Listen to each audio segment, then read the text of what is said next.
4, 3, 2, 1.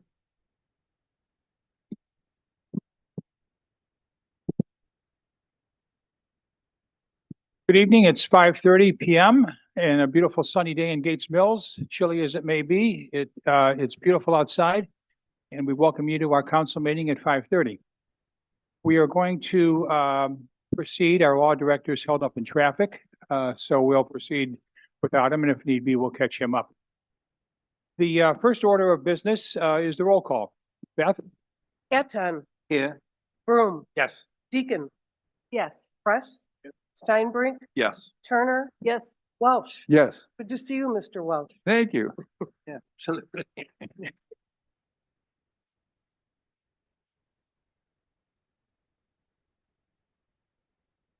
The safety of the village is always of key importance to us, and we're constantly looking at ways to improve our safety forces, our safety features, our training, our equipment. We're pleased today to report two items. The police chief later will report on a part-time patrolman that we've just hired with over 20-some years' experience. Thank you. And at this point, we also want to introduce Corey Eisenberg, who is a volunteer firefighter. Corey had started here in the village years ago as a cadet in our cadet program decades ago. And Chief Majeski's here. He'll go through Corey's background a little bit. But I'd invite Tom to come up and introduce Corey, and I'd invite Corey along with Mike Feig and Rob Jameson to come up with Tom, and we'll administer the oath after Tom introduces Corey.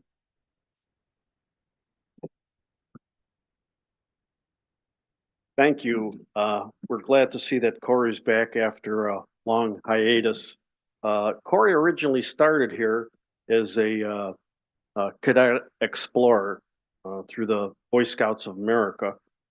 He also did his Eagle Scout project here for the fire department, doing pre-planning for long layouts for our supply hose. He was actually a sworn firefighter here from 2005 to 2013. He's been on Kirtland Fire Department since 2005 and is currently full-time with the City of Kirtland Fire Department. He's a paramedic and holds the rank of lieutenant. He also worked for the Lake County Sheriff's Department from 2016 to 2020 and is a part-time Wade Hill police officer also. So I'd like to introduce Corey Eisenberg.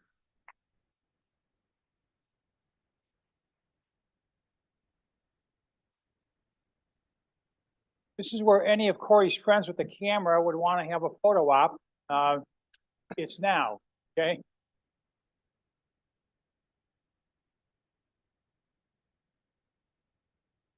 Good. Thank you. Corey, repeat after me. I, Corey Eisenberg. I, Corey Eisenberg. Do hereby swear that I will support the Constitution of the United States of America. I swear I'll. The Constitution of the State of Ohio. Constitution. The Charter and ordinances of the Village of Gates Mills. Charter. And that I will honestly, faithfully, and impartially discharge my duties as firefighter, to which I have been appointed according to law and to the best of my ability. So help me God. Congratulations.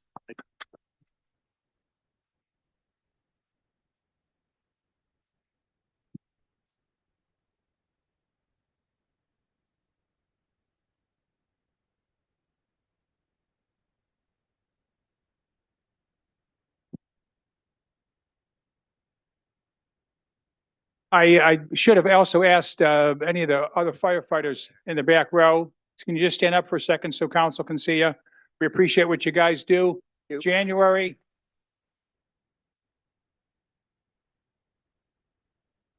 Thank you. We'll hear later on from the chief. January was a very busy month. We had twice as many fire runs and calls in the month of January 24 as we did in 23. One home 3 times. They must not have got it the first time.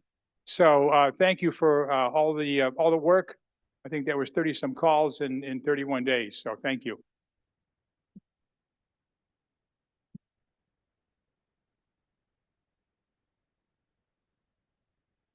Okay, next item on the agenda is the review and approval of the minutes of council for the January 16th, 2024 meeting.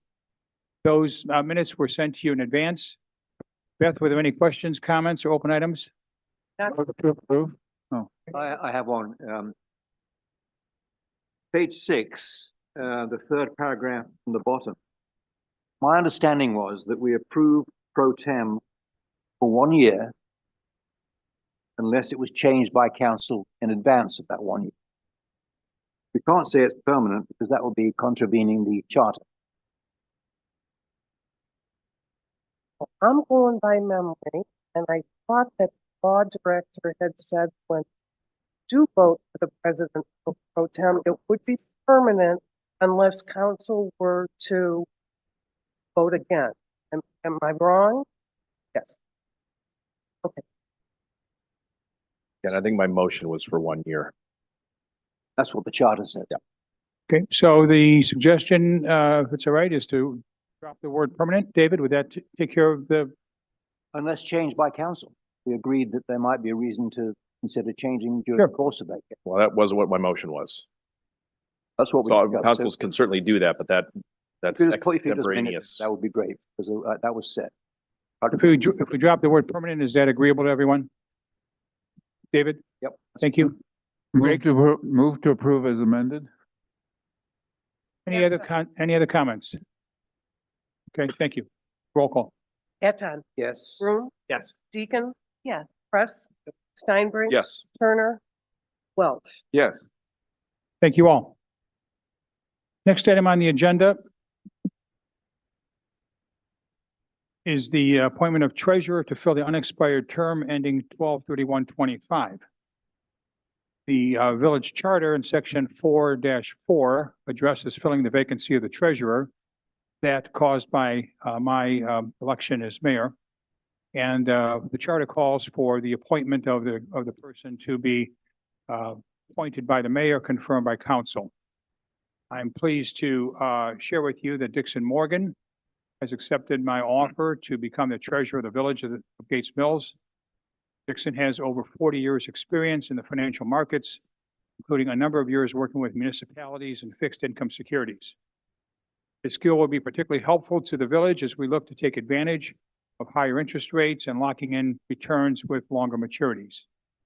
Dixon has lived his entire life in the Chagrin Valley, growing up in Hunting Valley, where his dad was mayor, and for the last 30 years has lived with his wife and 3 adult children in Gates Mills. We are very excited to have Dixon join us to fill out my 2-year term. So I would appreciate a motion by council to approve Dixon Morgan as treasurer of the village. So moved. Second. Thank you, Lori. Thank you, Ed. Comment if I may. Yes, David. A new nickname for him, JP. That's it. JP. As our treasurer. That gives us a lot of pizzazz. We can try that out on him. See how that works. I think his father was JR. Was he Jeff? Not the JR. You mentioned, I think, last meeting that you were considering the idea of broadening the role. So is this the traditional treasurer role or is this an enhanced role? This would be more in line with the traditional treasurer role that's outlined in the charter. I will admit that in the last 2 years of being treasurer, I probably strayed a bit beyond the traditional treasury functions into more the budget and some of the other areas. And I think this brings us back to what's specified in the charter. In addition, there are some longer term planning things that I think the treasurer with Dixon on board can help us with. There's a possibility of us looking at a levy to put back on the ballot this year as a renewal. David's oftentimes talked about long-term financing needs. If you have a broadband item coming up sometime, it possibly could require funds from the village. So I think, Michael, having someone with more of a finance and a treasury background, that focus would be helpful. Thank you. Thanks for the question. So his term is for 2 years. That's correct. He would fill the open term. Roll call. Eton, Yes. Broom, Yes. Deacon, Yes. Press, Yes. Steinbrink, Yes. Turner, Welch. Yes. Thank you all. Dixon will be back in town next week. Those of you that haven't met him or don't know him will have an opportunity to do that. He's usually at the coffee shop 4 days a week and available. David's already taken advantage of that and had a chance to meet him last. Okay, next item is pay ordinance number 1282 for $712,012.19. Move to approve. Second. I just had a question about the payment to Valley. Five, just out of curiosity. That's what? That's use of their range. Their, Oh, their range. and that would not be their stove or oven. That would be the firing range. Thank you. The chief may report a little bit later today too, that I think it was Fox 8 was at Hunting Valley yesterday or today with you and a few other agencies at the shooting range, trying out bullets and ammunition against bulletproof glass. So we may get a little spicier report from the chief tonight. So we have a motion, Eton, Yes. Broom, Yes. Deacon, Yes. Press, Yes. Steinbrink. Yes. Turner. Yes. Welch. Yes. Thank you.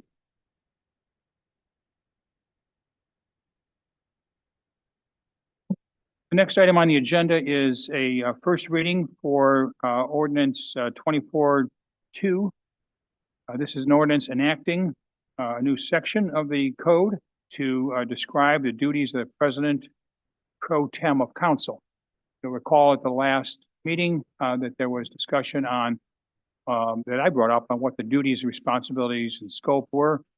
We had a nice discussion on that, and at the end, it was decided that I would meet with Sandra, and the two of us would, primarily myself, because I had kind of ownership of this issue, put together what I thought would be good duties that the president pro tem would do. Sandra and I met a couple times on that. We put together 4 main items that we thought were important. We then passed those on to our law director, who put that in the codified ordinance format, and you have that in front of you today. As I said before, I think the primary responsibility, there's 4 that are listed, but the primary responsibility is if the mayor can't serve and for whatever reason, that the person that has that responsibility knows the village, knows the department heads, can work with the department heads, and effectively can run the village.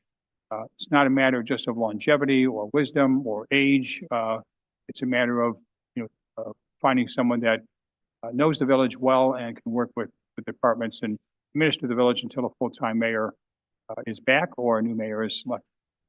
So, Sandra, I'll stop there. You had some help in putting this together. Do you have any comment that you wanted to share with your fellow council folks? No, I think it's a good, I think it's a good description, and it clarifies what was perhaps some confusion in the, in the past. So, it's a good description. Support it. One way we're going to operationalize this is as follows. Sandra and I, in preparation for this meeting, met 2 weeks ago, went through a list of possible council items. She added 1 or 2. We scratched off 1 or 2 we weren't ready for, and essentially then had a first cut rough draft agenda about 2 weeks ago. That allowed us then to put together some of the material that you have received in advance, as well as some material you're going to get tonight. Further, I meet with the staff on a monthly basis, go through the priorities of the village as I see it and their priorities. I shared that list with Sandra so that, again, if I was not there the next morning, she would know precisely what the people are primarily working on. Finally, we have a staff meeting once a month, and we're going to try this out. She's invited to tomorrow's staff meeting at 1 o'clock to hear directly on what the priorities are, what the village is doing. These are often some pretty mundane things like who processed the letter. But again, in the spirit of making sure that somebody else on council knew what was happening in Village Hall, we've invited her to that. David, I think you had a question or a comment perhaps earlier on the description. Are you? Yeah, I think it's fine. We're simply adding the responsibility to find the chart. That's correct. We're We don't have articulating to them. change the chart to add this one. I think exactly. Okay.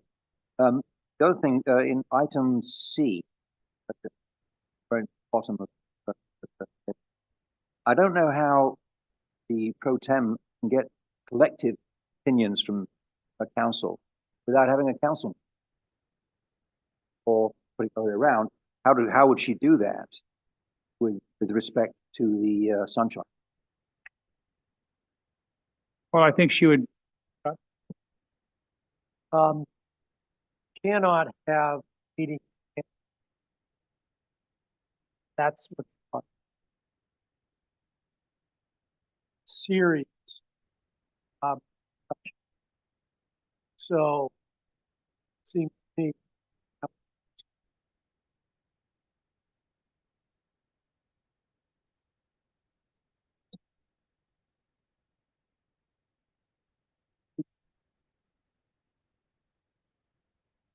All right, you feel comfortable with it?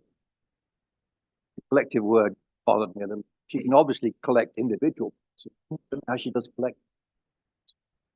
Anyway, leave it at that. okay. Well, that was my wording, so I'll go back to my high school English teacher and see what I missed that day in grammar, but thank you. No problem. All kidding aside, appreciate the comments. No other comments? Yes, Lori? So I too was just kind of, thinking about subparagraph. And, what were we trying to accomplish there, Sandra? Getting input to the agenda so that everyone has input and understands the right things, get on the agenda, is it broader. I guess the one thing for me about C is I don't see the council president as being able to do it.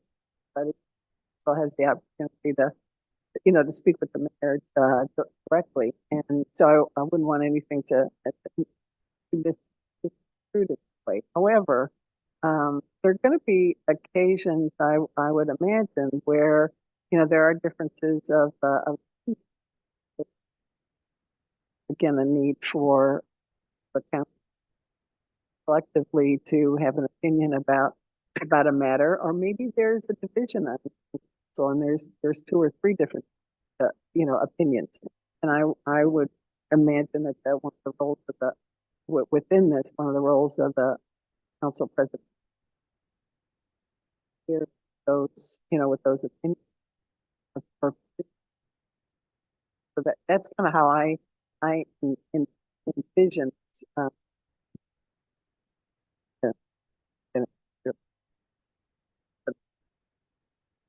But that would be with respect to the way setting, right? I mean, it doesn't talk about an agenda, but certainly if there were should be brought to the brought to the agenda either by the. I can live with the language. It does sound a bit like kind of, so Yeah, and I know that's not the intent. Yeah, yeah. Yeah, I know that's not the intent. So that's why I was thinking of what it say so that it doesn't give that impression. I know that's not what your intent. But coming up with a brilliant idea how to Yeah, and I looked at it again too, and I was comfortable with it in the sense that it does give the opportunity for as matters open to them or it's not fully reviewed, that there's a right in that pro tem to make sure those views are heard. right. No, I totally understand. This is a first reading, so Yeah. if we want to consider some of these thoughts and perhaps come back with some alternate wording, we've got 2 other chances to do that. One of them. Yes, David. item D is a little bit redundant because we're saying presumably in B, she'll do everything that the mayor otherwise would have done. The mayor is available. So that covers D. So item B appears to me to deal with vacancy versus item D, mayor can have 10. Definite difference there. Is it my personal believe it's important to be mayor.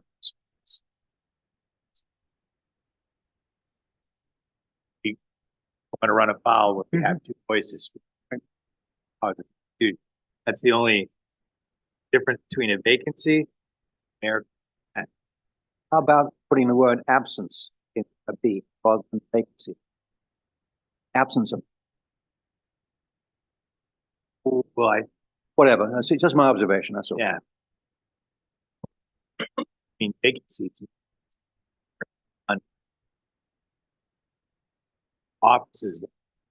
Vacant's the word that's in the charter. So one thought is D might just be minutia that we don't need. Yeah. That's covered previously in A, B, or C. I disagree. I think it adds to, I think it adds No, I to think this it and adds. I think it adds. That's my I concern. wouldn't take it out. Yeah, I think it adds. If you're not able to send, it's important that someone there and the Fine. next person to Waste more time on. Well, why don't we- and then We want to just stop the sentence then at afterward ceremonies? No, no, no. I think it's good. I think, Yeah. that's good. All the way around. Do we want to hold this off and have a second reading next month? And think about the word collective or anything else, or are you comfortable with this today, or how do you want to proceed? I prefer not to. I think by charter, we're supposed to have a president pro tem. We do that. Yeah, I'm prepared to hold it off. Sorry. Okay, so we'll take this to the next council meeting as the second reading. Okay, thank you. Item 7 on the agenda, mayoral appointments to boards, commissions, and committees. We're pleased to have 2 items for your consideration tonight. The Gates Mills Land Conservancy has terms, 4-year terms ending December 31, 2027. I'm reading carefully because Janet has checked my math on a few of these, and I've changed the agenda once in a while, and perhaps she needs to double check again, but I think we're good on that. John Kramer has been a trustee of the Land Conservancy for a number of years, and we would appreciate his reappointment. Again, these 5 members represent primarily the village's right to appoint 5 individuals to the Conservancy's board. We also are pleased that Mitchell Bass is interested in that spot and has expressed an interest to serve if so elected. Mitchell is 40 years old roughly. He and his wife and family live on River Road, a little south of Mayfield. He has over 20 acres of land in his property. He's been very active with tree matters. Frankly, knows the people at the Ohio Department of Natural Resources on a first-name basis. He was at the meeting that David and I, Sandra and Nat attended because we were looking for the voice of just a few residents as opposed to people representing boards. And I think he has a real passion for ecology and for trees and has, again, worked with the agencies I mentioned in terms of his own property. I also checked with the Conservancy, not that I had to, but they would be willing to have and briefly have Mitchell on their board.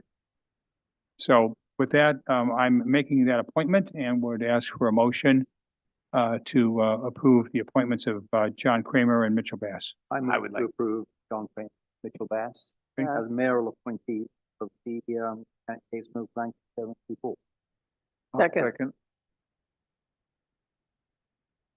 Get that? we had like 3. No. I think I'm on- Popular guys. That's right. I'm sorry, I didn't hear. Any other questions or comments? Dave, Michael? I do, Steve, have a question. and it applies not just to these two, both of whom I support, but it applies to all 5 mayoral appointees. And the question is, are they appointed as individuals to act in their best judgment, or are they appointed as representatives of the village to represent the village's point of view to the land conservancy? As an appointee, by the mayor, I would have to say, and this is practice, so I'm not saying what it should be, Michael, but by way of practice, I've never had a meeting with the mayor about, my votes or position or activities, on the land conservancy. It's been hands off. So why do we have 5 members? Yeah, I understand that, but as a practical matter, what? Well, I would draw back to my memory from 1988 when we discussed this, and the goal primarily was the fact that the village, as the taxing authority, had the responsibility to the villagers in asking for those funds to make sure that those funds were spent in conservation matters. The village then chose to allocate the vast majority of those funds to the conservancy in its early stages, so as to have a board that would focus solely on conservation matters. And it's worked that way for years. I think the village wanted to have some control. That's probably not the right word. Some influence over matters of the conservancy. You don't control with 5 out of 15, but you do have some influence. And that was a way, I presume, to have some say and have some influence over what the conservancy does. Well, and I would make a monthly report about land conservancy. Not in detail, but Sometimes you do, sometimes.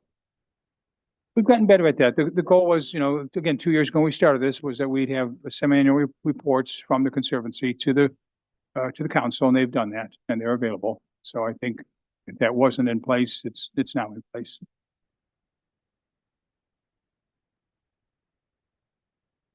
Michael, I don't know if that answers your question, or if you want to comment further, you want us to do some research on that. No, let's go ahead. Thank you. Anton, I'm sorry. Just a quick follow-up. So, I'm sorry, where is it memorialized that 5 people, is that the bylaws? Anton, Yes. Broom, Yes. Deacon, Yes. Press, Yes. Steinbrink, Yes. Turner, yes, Welsh. Yes. Thank you. The second item under item 7 is the Planning and Zoning Commission. You'll recall that as a result of Scott Broom's election to council, he now becomes one of the 2 council reps on the P and Z Commission. That freed up a spot. Chip Allwater, who had that spot as a council person, is not any longer in that position. Chip has done a wonderful job on the Planning and Zoning Commission. He gets very involved in each of the requests. He oftentimes researches the underlying history of a property or an ordinance, and understands why a variance is requested. He's expressed a willingness and an ability to stay on at the Planning and Zoning Commission, and I would like to appoint him to that commission. Any comments on that, Craig? No, I support the motion. Any other comments on that? Do I have a motion to approve? I'll make a motion to appoint Chip and that's correct. That's through the end of the year. That's It's 1 year. I year. had that incorrect Okay, on a all right. previous agenda. I second. Thank you, Michael. Anton, Yes. Broom, Yes. Deacon. Yeah. Press, Yes. Steinbrink, Yes. Turner, yes. Welsh. Yes.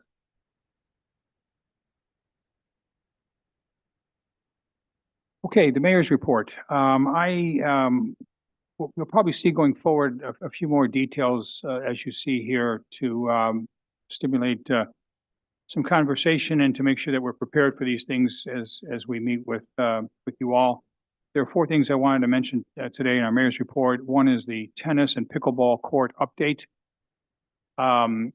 We are moving ahead with taking the existing tennis courts that we have and fixing the cracks, repairing some low spots, eventually recovering and relining the courts to accomplish two things. One is the 2 tennis courts, and then the second is 4 pickleball courts. That's not a surprise. I mentioned that to you all last month. We have gotten a revised estimate now that the contractor appeared on site and measured the number of cracks that we have, and the number of cracks that we have are 400 feet worth versus 125 feet worth. So the cost is going to go up a couple $1,000. Maybe not a big surprise, when you think of a tennis court and usage and so on, but it is about, I think it's $3,800 more than we had planned. The cost is about $31,000 comes to mind, something pretty close to that. We do have those monies appropriated. We do have the monies in the park fund. If we use them for this, we may have to come back to you later and ask for $3,000 or $4,000 or $5,000 later in the year for something else that was going to be covered in the park fund. The tennis court nets are going to be funded, assuming that they vote favorably tomorrow with the Improvement Society. We're going to ask the Improvement Society to fund the 4 portable nets for the pickleball courts. We don't have nets right now because we use the tennis course nets. That cost will be somewhere between $5,000 and $10,000 for the 4 nets. And the Improvement Society, again, has gotten a request from us, from the village, to support that. So that would not be a cost to the village. I'm not sure I need any action on that, but I wanted to bring you all up to date since pickleball and tennis are a pretty hot item everywhere, and especially in this community. We've got 50 to 60 people that are anxious to get on the courts come the turn of the weather. And again, we want to move forward with this. We appreciate your support in the past on having this amenity for our villagers. Steve, where are we on the additional?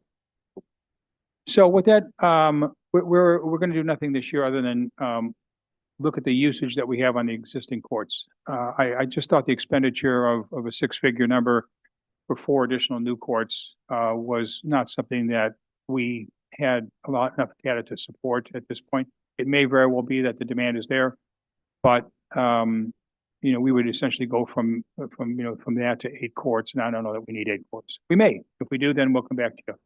We're also looking at locations. When we looked at the location next to the current tennis courts, there's a lot of complications with the service department down there, as well as ditch drains and other things that are underneath blacktop. It may look like you could just easily add a court on top, but nothing is that simple. And that drives up the costs. So we're also, if we do go forward, David, this year, I'd like to evaluate the usage, and then maybe in the fall, come back and have a recommendation. It may be a different location too. Thanks for that clarification. I should have mentioned that. Okay, on-site visit to Chagrin Valley Dispatch. I wanted to let you know that the chief and I visited the Chagrin Valley Dispatch Center about 2 weeks ago. We met with the director of the center, which has operations both in Bedford as well as, I believe, Strongsville, Chief Rexville. Saw how they operated fully staffed. We actually, on a spot basis, punched up our 2 cars and found out where they were and who was on duty and what they were doing. It is an impressive operation where every first responder, whether they be fire, police, or EMS, are identified and who's on active duty. If they're in the station or on a call, where every piece of equipment is, whether it's an ambulance, a fire truck, or a police car, they're all on the screen, and they're all able to be dispatched by that dispatch center. We've also found out that starting in January, they created a new set of financial statistics, and we will be able to get on a monthly basis data that we hadn't previously seen. Roughly, it takes about a minute and a half to a minute and a half for the 911 call to come to the Chagrin Valley Dispatch. They need about a minute to 2 to get the data, and then from the time the cars are dispatched to the time they arrive at someone's home in Gates Mills, it's usually 5 minutes and 17 seconds. The total elapsed time is 8 minutes and 11 seconds for the month of January. So that's pretty good time, and we're pretty pleased with that. But we'll be able now to track that on a monthly basis and see the volume of calls that we get and the times. And if anything looks out of line, we'll have some factual data to go back to CVD with. Chief may have some comments on that later, perhaps.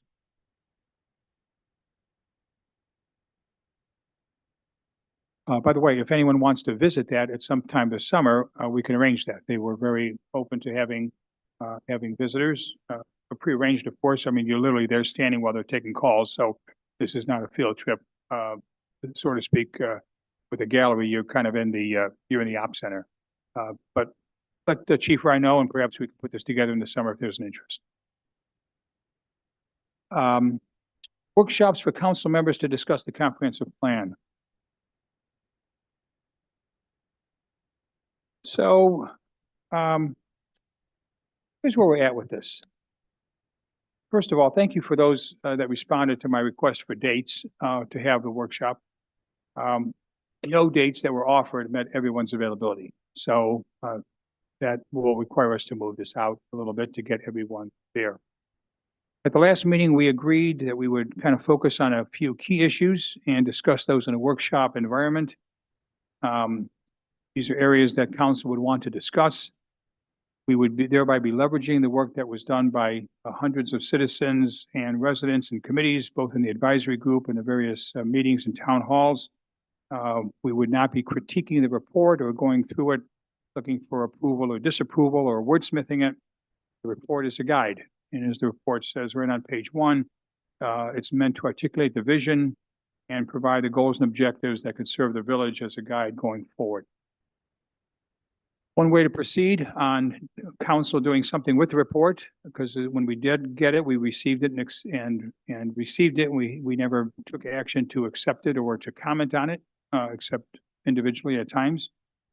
One way to proceed with the report was to ask council to rank the priorities that are on page 69. There are 21 different objectives that are ranked by the town hall participants and by the advisory group, and those rankings were pretty similar. From this, the thought was that we could hone in on several, maybe 3 or 4 important topics. I suggested this in a council meeting last month, got little response. So maybe it's not a way to proceed, and I'm open to new ideas. In rereading the report one Sunday morning at Panera from 8:30 until 11, all 69 pages of it, it struck me that there are really 2 big things in the report. There are a handful of larger strategic issues that are really of importance to the village going forward and could shape the village in 2032. And there are a handful or 2 handfuls of things that I would call more operational that maybe aren't as strategic in terms of the village over 10 years, but they're important. So what's an operational finding? Maybe something like recycling, where it's important that we contribute to the health of the environment and to ecology. But it's not a big item for us. We have 900 homes, not 90,000. We've got 2,000 people, not 1 million. We can be smart about what we do with recycling and garbage collection and so on. But isn't that a matter that's more handleable by the administration, working with the service committee, working with the service director, working with the vendors, talking about recycling programs and talking about how they measure how much they collect and how we could improve our ways of doing that. To me, that's an example of something that's more operational that we probably don't need council to weigh in on as a topic.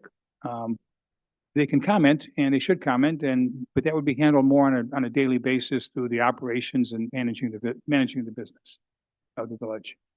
Likewise, we have strategic items, call it the tree canopy, okay, where everybody wants to get involved, and where the lack of stewardship or the lack of attention to that, the lack of resources, doing it ourselves rather than through others, could irreversibly change the village in 10 years. You could have a much different looking village if we don't do that and don't do it right and don't do it collectively. So I would view that as a strategic issue, that one that I think would require council's input, because there are different ways of doing that. Do you plant a tree now, right? Or do you focus on wastewater? Or how do you go about making sure that in 10 years we still have the great green village and valley that we live in. So, one thought was perhaps rather than looking at the comprehensive plan with 60-some pages and 21 objectives and 100 and some recommendations, what if we took it and split it between strategic and operational? We put the operational ones in the bucket of the mayor and his team to administer, and there could be oversight and so on and so forth. I have no problem with any of that. But there are more things that don't require full council's attention. And we take the strategic items and put those in a separate grouping and really have council focus on those. I'd be happy to suggest that as a way to go forward, because we don't really have at this point a way to go forward. We talked about workshops, but then what's going to be in the workshop? If there are items that are clearly strategic, called the tree canopy, it's pretty obvious. We probably all would say, yeah, that's something strategic we all want to comment on. And if it's operational, like recycling, yeah, Steve and team, you guys take care of that. Let us know what you're doing, and we want some input. If something's in the middle, I'd put it in the middle, and then we could raise it to council, and you guys could decide, do you want it in grouping A or grouping B? We're moving forward on what's some of the elements in the plan. I mean, the coffee shop's a great example. Recycling is another good example. They want to take away the paper recycling bins last week, right, Dave? And they're going to charge us for them. They're going to charge us more than they were giving us for the cardboard. And we said, well, then go take them away. We got somebody else that's going to do them for free. And they came back in 2 days and said, well, we'll leave them then. So again, that kind of check on the comprehensive plan, we kind of did that already. So there's things like that are straightforward and simple. I use it as an exaggeration, but something that's simple and straightforward to do that we can handle. So let me stop with that and see whether you all have comments on how you want to proceed, or is there a third alternate approach you want to go to? The one on the table now is that we split them between operational and strategic. Things that are in the middle, we bring to you all to decide which grouping you want to. And then we focus council's attention at the workshop on those that are strategic.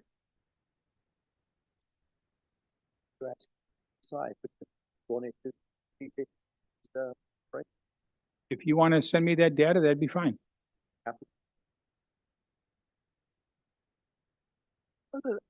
We did have a meeting about the comprehensive plan, and that was facilitated by Jenny Pippin. And she did ask some interesting questions during that meeting, and one of them was, what are the implications that you take away from it?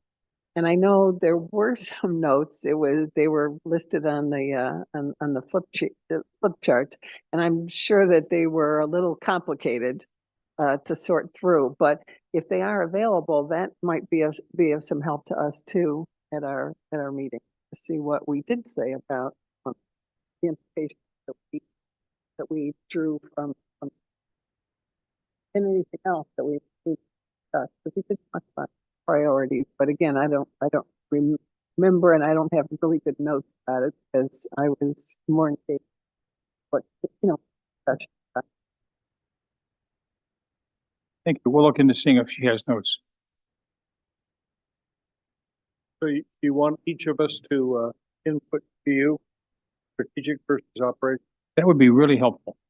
I'm happy to do. And there may be some that I think we should add. I've talked, for example, about some of the things that we have going on here in the village that never made the plan. They weren't long-term items, but they're important items.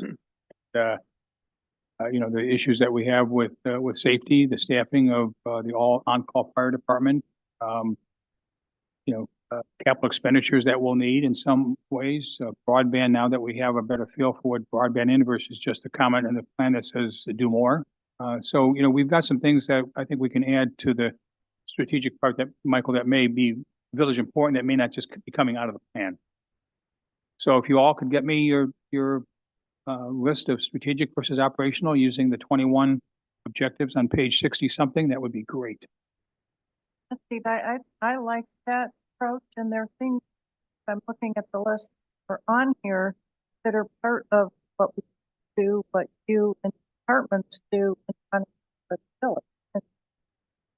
Like, number high on the list, maintain road infrastructure. But do it. It is up. Right. So it would help really provide focus for what it, you know, this, uh,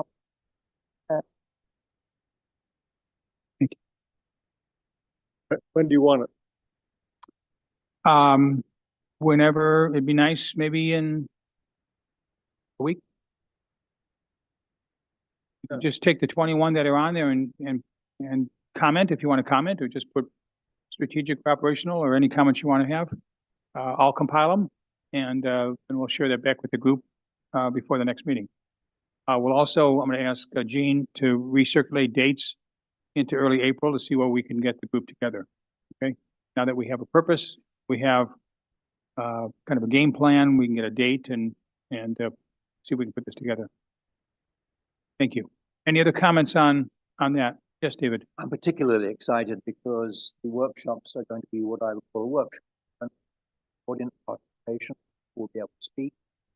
It will be a real sort of town hall environment. I think that's the right way. That is the way we're thinking, and we've publicized that. That might even put that out in the mayor's letter. If we could actually get, I don't know about the dates with the pink sheet and so on, but if we could even find a date in April or dates in April, we could even put a little flyer in the pink sheet so people could put it on their calendars in April. I guess I'll take the other side of that coin. I would not be in favor of that. I'm more than willing to have things open to the public, but the residents have had their opportunity to speak. They've had their time to have input into this. It's been a 2-year process, and to go back in all of this and seek more input to further confuse things, I just think will make matters even more confusing. I think the residents have spoken pretty clearly on the 21 objectives on there, and to start adding more objectives from yet more meetings from yet different residents or the same residents. I just feel like this sand is in the gears and this is just never going to get off the ground. I don't think we, thank you for that. I would agree. We're trying to narrow it down, not broaden it. We've got over 100 recommendations. And again, this is one way to try to skin the cat. Or wasn't the right thing to say. One way to, Yeah. but Michael. I'm kind of with David on this. I mean, I hear your point, Craig, but nobody saw a final document till relatively recent. And so, yeah, some people participated earlier on in the process, but it evolved. Finally came to a point where we had a final document, and I think it's perfectly legitimate for people to comment on the final document. There may have been people who didn't participate. They wanted to wait and see what the end was before they decided whether to participate. So I think, like it or not, we need to listen to what they have to say. Respectfully disagree. Yeah. I do too. For having just heard that, Michael, that's a totally different approach than I guess what I was assuming these workshops were going to be about. Embracing the plan and utilizing it as a guide in our decision making, and having input about the way that we've prioritized things in the plan seems like moving forward. But to have the vision of public input to disagree with points in the plan seems like a step backwards. So I would want to be clear about what those workshops are how they're going to be designed and facilitated, and what the end kind of goal or objective. I think what people want to hear, frankly, not more ideas on the plan, is they probably want to hear what the 7 of you want to do. With all due respect, there are things in the plan that I don't agree with. And we've never, as a council, authorized the plan or approved it or anything else. So maybe a way to go is So to, just because it's in there right now, it doesn't have any particular authority right now. Again, you represent the residents, so whether you agree with it or not, I don't know is relevant. The residents have spoken, this is what's important to them. And so for us to now say, well, 2 years of work doesn't matter, and I don't agree with Craig, this. I we're went gonna to do something every else. advisory committee meeting, and there were a number of issues I don't want that to were relitigate. quite contentious, where there was no consensus whatsoever. And at the end of the day, somebody had to write a document, and they wrote it a certain way, but it doesn't, in many cases, doesn't reflect the consensus. As Because there was no consensus to reflect. But what we do have are priorities. 9, the 21, and I think what we're saying is we're gonna work within, and it was amazingly aligned between the town hall and the advisory committee to what the priorities were. So from a strategic perspective, we're not changing those priorities. What we're doing now is developing tactical plan, right? Of how we're going to go about, implementing the But priorities. the counter argument to that, Lori, is the priorities were very high level. Okay? I don't disagree with any of the priorities as far as I can remember. But there are definitely details of the plan that were never covered in the discussion of priorities that I do disagree with. For example, in the plan, it talks about modifying section 1160 of the planning of the code. I'm dead set against that. That was not covered in the priorities. So, what the backup to take priority, continue excellence. Well, that's probably operational. Here's how about, we're going to talk later about preserve, protect, increase tree canopy. If you go back, yeah, there might be a lot of background and detail behind that. And that certainly might serve the guide, but it's not written in stone. Right. Let me give you another example. Bike trails, bridle paths, walking paths, highly controversial at every advisory committee meeting.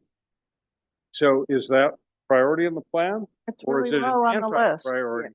It's I don't know, really low on the list. but It's I know there was no 16 and consensus. 15. You know, It's really low. there were 639 residents who participated in some aspect of this plan. There were 23 advisory committee members. Well, some people attended more than one activity. I'm talking about unique individuals. There were 23 on the advisory committee. We had over 100 who were organizing the neighborhood committee meetings. We interviewed 29 realtors who spoke to some of the priorities of potential buyers, pro and con to the village. We had 8 people on the communications committee. We had 2 town hall meetings. We had 8 neighborhood meetings. Nobody is going to agree with everything in a plan like that. That's the idea of a comprehensive plan. It kind of stretches your thinking and the possibilities. But it says also in the comprehensive plan itself that it's not binding on the village, that it's a guiding plan for when we're discussing public policy and innovations. But every council has responsibility to take a look at at the finances and the current needs and demographics, et cetera. This does not bind us in any way. And seemingly, the way you speak, it makes me think that you imagine that this is again a document that we're prescribed, to deliver. No, I don't think it has any particular status right now, at least not so far. I think there's a lot of things in there that everybody agrees on, and we should start implementing those quickly as we can. The ones where there wasn't consensus and there was disagreement, and the ones, for that matter, that were identified but not covered in the final. It's up to council to deal with those and decide whether to do anything or not. So would you take those certain items that you disagreed with out of the plan? No, I think we ought to debate them here. Okay. And decide what to do. I don't Well, from know that we have a tactical difference. perspective, isn't Yeah. that what we're going to do, right? Yeah. Because that's the tactical piece. That's not the strategic piece. So, we've got to make some decisions about how to go forward. We've got input, but it's not set in stone, and conditions are all changing. There may be factors. So I think to work to look at it, starting point, right, ending. You're going through a planning the project. I think the trick for the workshop is going to be having an agenda. What are we actually going to specifically talk about at the first workshop? 2 hours. When we put out pieces of paper, we put out ideas and allow the public to comment on the ideas, whether they agree with them or disagree with them, whatever. I honestly believe this is a real test of transparency of this council. And we've been sitting on this document now for 7 months and haven't done a darn thing with it. And we're now trying to move forward, and the way to do that, I'm convinced. And I disagree entirely with what Sandra said and what Craig has said. I do believe that people in the village will want to contribute, even those who were involved in the project itself and those who weren't. So I think it's a fundamental statement. Yes, we're going to be transparent and we're going to engage people in important decision making. And I think it's absolutely fundamental what we're supposed to be as a. So I agree entirely with your proposal, 100%. I'm not sure what my proposal is anymore. I've got it. Yeah, I exactly. don't think anything here is I- 100%. Look, let's do this, if I can. I think what people want to hear is what council, they've never heard this conversation. I think this is the kind of conversation they want to hear. I think we have a lot of great ideas. And we have some that people agree with strongly or disagree with strongly. That's fine. I think what we need to do is get council to speak in front of that group of people and give everybody an allocated 5 minutes or 10 minutes or whatever it is. A 2-hour workshop goes by real quick. If you have 7 people speaking and you're each speaking for 10 minutes, that's half the workshop's gone. Right. So I don't want the workshop to be gathering more data from dozens of people if it's at the expense of hearing what council wants to do and what the priorities are. I'd rather say, let's have at least the first workshop be focused on what council's views are on the strategic and operational items and how they view those. And perhaps if there's interest, maybe at the end, we allow those in the audience to speak for a few minutes. Maybe there's a demand for a follow-on workshop where council's comments now being heard, can be commented on by the residents. We got to move forward. So we have the flexibility to have a second workshop or a third workshop or react as we hear. I personally don't want to have this discussion at the workshop where we're debating items in the comprehensive plan and whether there was a consensus or not. I'd much rather proceed with, again, the priorities and the items that are in the plan and deciding whether or not we agree with them and want to move forward. So I'm going to make a motion here. I move that council vote to utilize the comprehensive plan that it received in July 2023 as a guiding document for planning and decision-making. It's to be voluntarily used by council.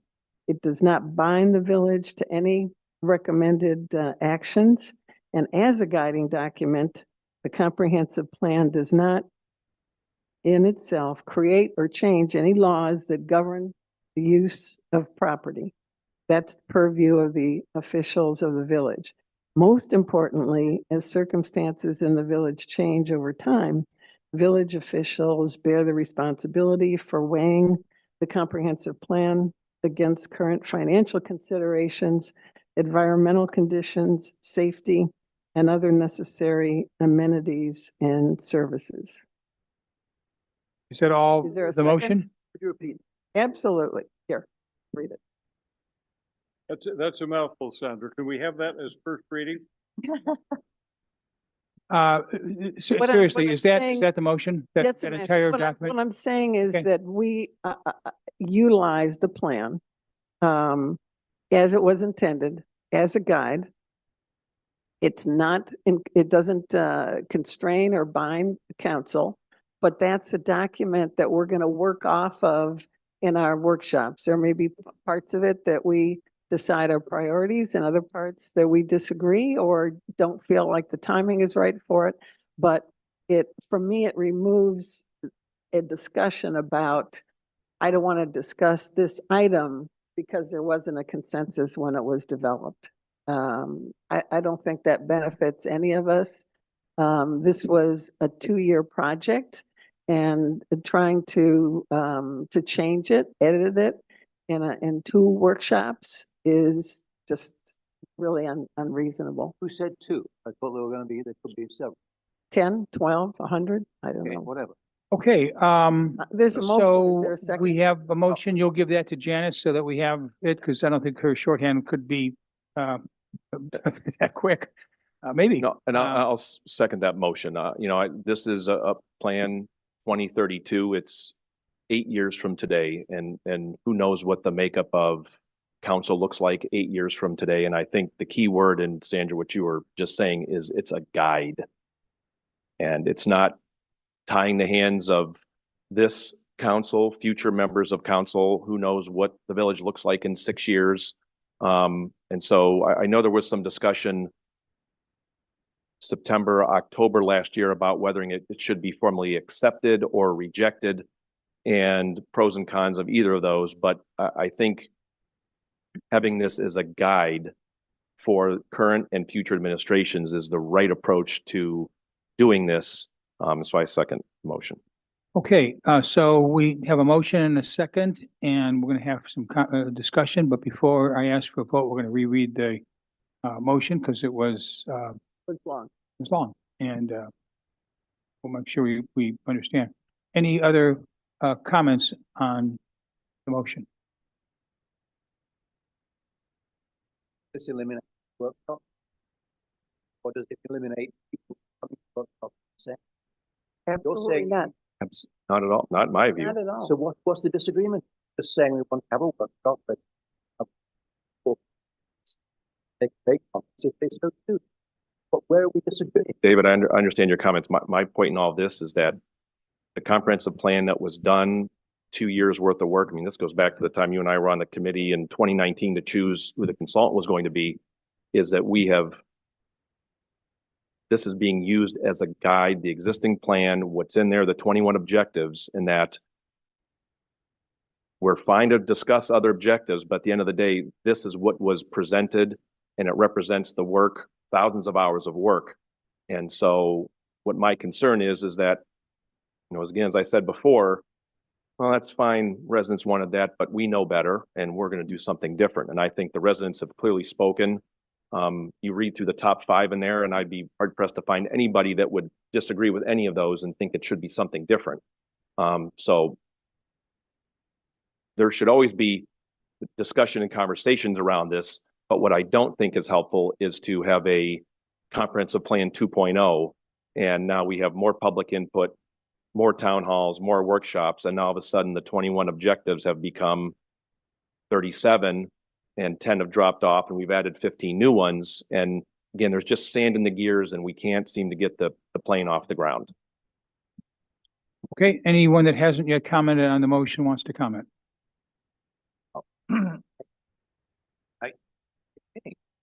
That, I think we're in between here. I think of these 21, I bet you 18 or 19 of them.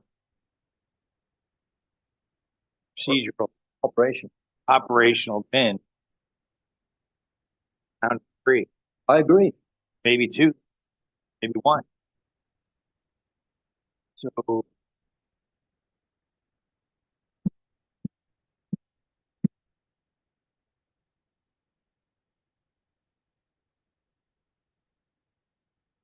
And approval by council is different by these.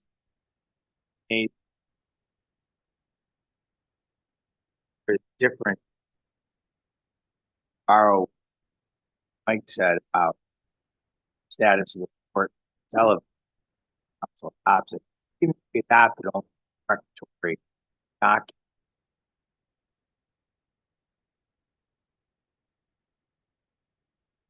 But it doesn't mean that council later, but someone brings something to council consistent with one of these things.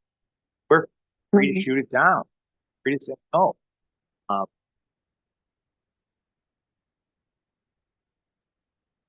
And Craig is saying,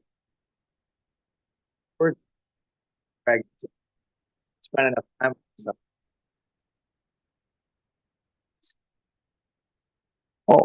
No, to me, I look at first step as, you know, to David's point, we've had this for 7 months and I don't know that there's been any formal action by council on this. And to me, the first step is that council has looked at this. And again, I'll go back to what Sandra said. It's a guide. We're not accepting it. We're not rejecting it because there may be changes in circumstances financially with the village. And I think you said environmentally and other issues that who knows what happens. But I think the first step in all of this has to be that council has held a vote to use this as a guiding document for moving forward. Which is, But characterize these priorities as strategic cooperation. I'll say again what I understand to be the between what the mayor proposed. And that is we either use that as we come up with priorities that we have like, right? Or the but we'll work right, but we'll work with that. Those things. I don't agree with what I had.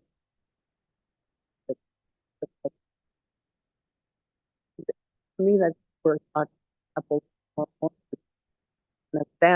If there's confusion in the community, and people come to them, someone thinking that it's to help us prioritize, as opposed to opportunity to say, I didn't know what's in there. That's totally different. And when you think about, again, all the people and time was put into this, with the council appointed. I don't want to do anything that really undermines that whole public involvement. And no plan, no process is ever perfect. I wouldn't say it's perfect. But again, this was done by the village, handed to the council. We can use it as a guide. We're not encumbered by it, but we're also not undermining the will, which again, may not be the folks, you're talking about people who maybe didn't even contribute anything to the plan. They were waiting until it was over before they could comment on it. I don't know what about this. They had 2 years, many ways to give input. And if they didn't, and the plan is completed, I don't know. So let me read this again. Now, before you do that, Ed, do you have any comments? Yeah. I don't think you've shared it. Again, I think what we're asking for plan is there, done. What we're asking for comments on are the implementation of the plan, which is different. It's the tactical piece, not the strategic piece. We've got a lot of input. When we go to implement it, some of this may hold up, some of it may not. And so that I think comments on the implementation are fair because we didn't discuss implementation. Like just set forth the plan and the strategic initiatives and priorities. So I think that's fine, but I think there is a difference. Okay, so I'm going to summarize this. We had a motion from Sandra. We had a second from Councilman Steinbrink. We've had discussion. I'm going to ask that you reread the motion and then we'll vote. I move that council vote to utilize the comprehensive plan that it received in July of 23 as a guiding document for planning and decision-making. It is to be voluntarily used by council. It does not bind the village to any recommended actions. As a guiding document, this comprehensive plan does not in itself create or change any laws that govern the use of property. That's the purview of the officials of the village. Most importantly, as circumstances in the village change over time, village officials bear the responsibility for weighing the comprehensive plan against current financial considerations, environmental considerations, safety, and other necessary amenities and services. Okay, roll call. Airtime. Voting on the motion. We're voting on the motion. No. Broom. No. Deacon. Yes. Press. No. Steinbrink. Yes. Turner. Yes, Welch. No. Okay, the motion did not pass. thank you.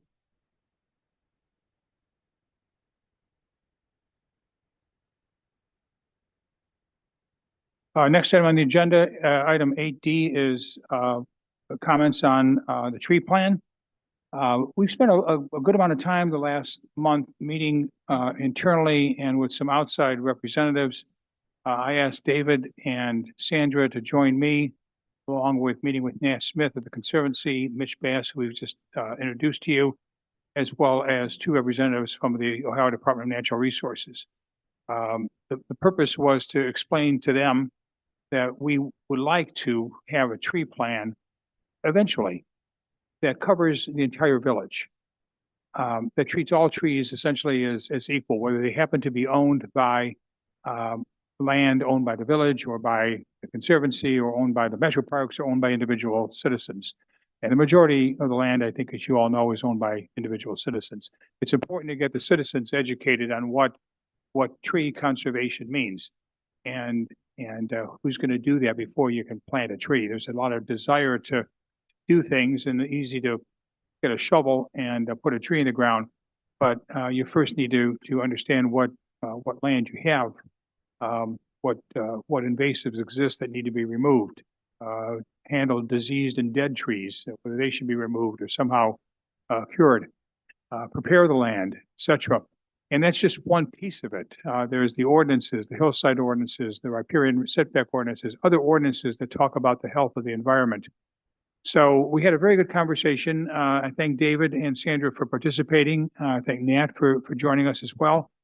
And what we have agreed is that we'd move forward in some kind of a working document between the two organizations, that is the village and the Conservancy, so that we're not duplicating efforts and we're not operating as silos, that we create a common game plan to move forward.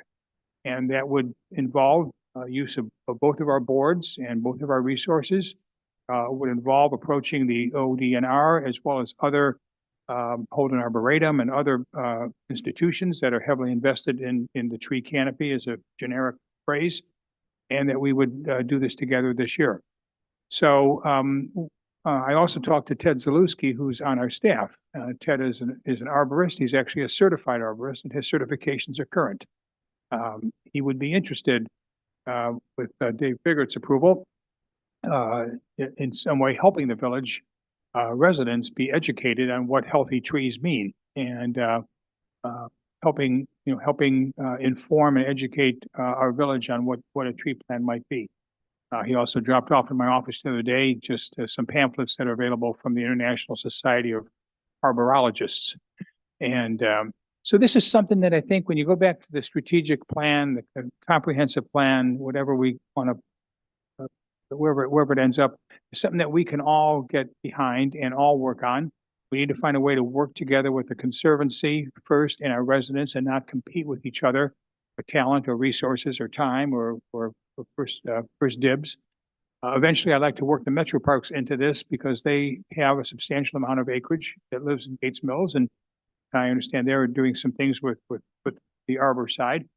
But right now, I think between the village council, the Land Conservancy, and our residents, we could move forward pretty well in 2024 with starting to create the elements of a tree plan. So I report to you on that. I don't have anything to ask you for. I'm not looking for any approvals or money, but I do want to let you know that this is a priority for us. Michael, question. Number one, is it our intention to make an official committee out of this?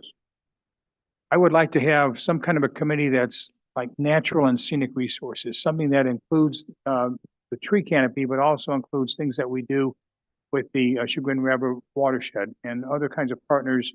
We have references through various documents about ordinances on scenic views, things like that. So that this was my should be a second little bit broader. observation. We should broaden it. Right. Cover all the issues that touch on the environment, like soil erosion and riparian rights, Yes. as well as tree canopy. Although tree canopy is probably the first priority.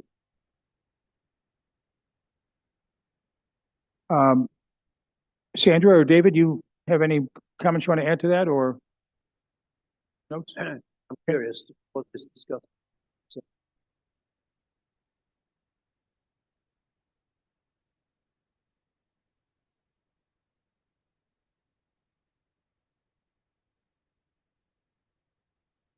I think we're trying to put together a working document that we could share with the Conservancy, or they can share with us. We have one document, not two.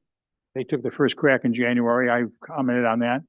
And, bring back to this group, kind of what the work plan would look like. We're not that focused yet on who does what. It's what do we as a village with these different constituents need to do to educate our residents, our villagers, and start the elements of a tree plan.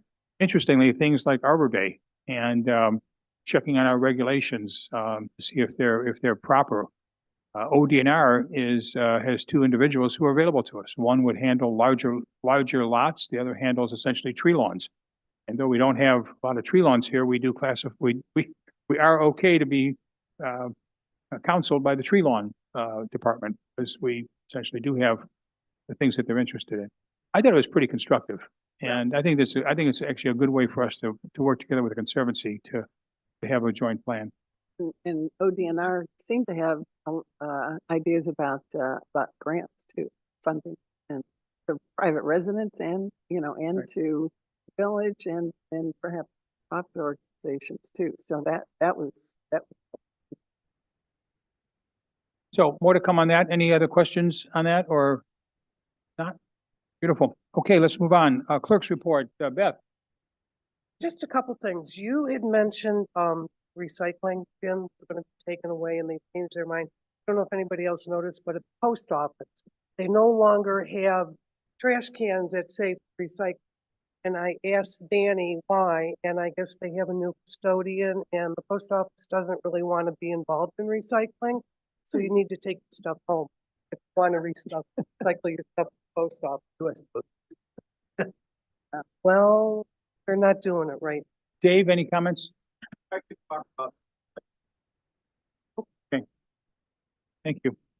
Thank you, Beth. A question, solar eclipse. I'm wondering if there's a possibility of the land up at Sherman and County line. Is there an ability that we could maybe gather there, wide open space, move to the city? What? I'll talk. I know, what do you think? So?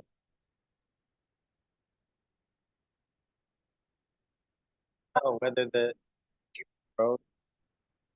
Yeah.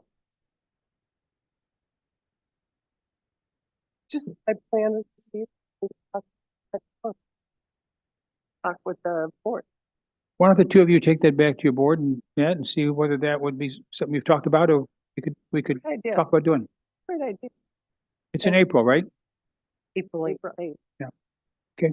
And it's clear and retreat And probably the parking. And Well, I will don't know be about the absent along the road. next March meeting. Okay, thank you, Beth. Good point, Beth. Okay, any other items on the clerk's report? No. Okay, financial report. I won't read this in detail. As much as I've had the habit of doing that the last 2 years. A few people suggested, we can read it if you just publish it. And so I will leave it as published and on the website. I will say January is the first month of the year. It's not indicative of what a full 12 months are going to look like. Oftentimes we pay bills at the beginning of the month. That would be, for example, a subscription or such for the entire year. So some of the expenses might be a little higher than normal. We are a little bit behind 7,000 in real estate taxes, and we're a little bit behind as well in the municipal taxes by 26,000. We are ahead in some of the traffic camera revenue because we didn't have a number to compare it to last year. So overall, I would say there's not much in here that surprises me. It's the first month of the year. If you have any questions, I'm happy to take them now or afterwards or in the mail. I've got one question, Yeah. Steve. I was curious if we have a view yet on how the collectability is working out. We have assumption we know we're not gonna collect 100% of the tickets. Some people won't pay. I think we made an assumption about how many receivables, what percentage would be collectible. Do you have any input? At this stage, the game is still too early. It's still too early for two reasons. We have good success, and I'd say at least average, if not better than average, on the first collections. There's been difficulty computer-wise with getting second notices out and therefore getting second collections. And that's being worked aggressively by the court, the judge, ourselves, the software company, and Gatso, the vendor. So much so that it's a constant stream of emails of getting some enhancements that the court wanted to the off-the-shelf software. And as anyone that knows about software, if you start to modify stuff that's off the shelf, it's usually more complicated than you thought. So we know of nothing negative, but I would love to answer that much more conclusively. If we had second collection data, we could do that. So I think we're a couple months away too from actually having that kind of reliable data. Thank you. People talk about citation. He's up right now. Chief, you're up. And we've added a little bit of information in the in his report. By the way, since we now have these meetings and they're live streamed and videotaped, unlike prior meetings where they were all hand papered and it was a small council room, when the department heads say, "You have my report, do you have any questions?" It's not as helpful to those that are in the audience that don't have the report or haven't seen it, and they're sitting there wondering, "I don't even know what's in the report." So I've asked each of them going forward to comment on a few things that I thought would be interesting to you to hear. But the report on the website. And they are, yes. Yeah. Chief, it's up to you. Thank you, Mayor, members of council. Everybody should have received my front and back copy of my accounts report. I'll be happy to answer any specific questions you might have. The back is strictly the traffic camera data that we have obtained from the Gatso from the inception, including the warning period through first part of January, half the first 2 weeks of January. So You want to comment on Francis? I can do that. So we actually have been talking to Francis McManaman, and we believe he's a really good candidate for our part-time staff. He's retiring from the city of Cleveland here in just a couple months. After a long career, about 27 years on their department, he comes highly recommended by one of our police officers who's known for a real long time. And he's done everything with the city of Cleveland, from basic patrol to community engagement units to different task forces. Excellent people skills, understands the nature of the Gates Mills community, and we believe he'll be a really good addition. And his skill set will translate very well to Gates Mills.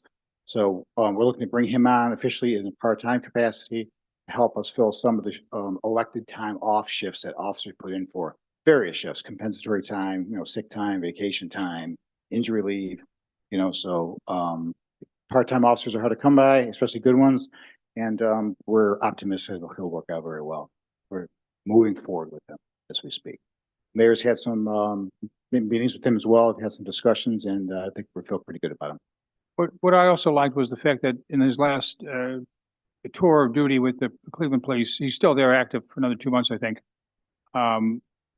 So we've got him lined up and he's in queue and he's been sworn in. And once he finishes his retirement there, he'll join us on a part-time basis. But he has spent time in kind of community watch neighborhoods, dealing with community groups, listening to complaints, etc.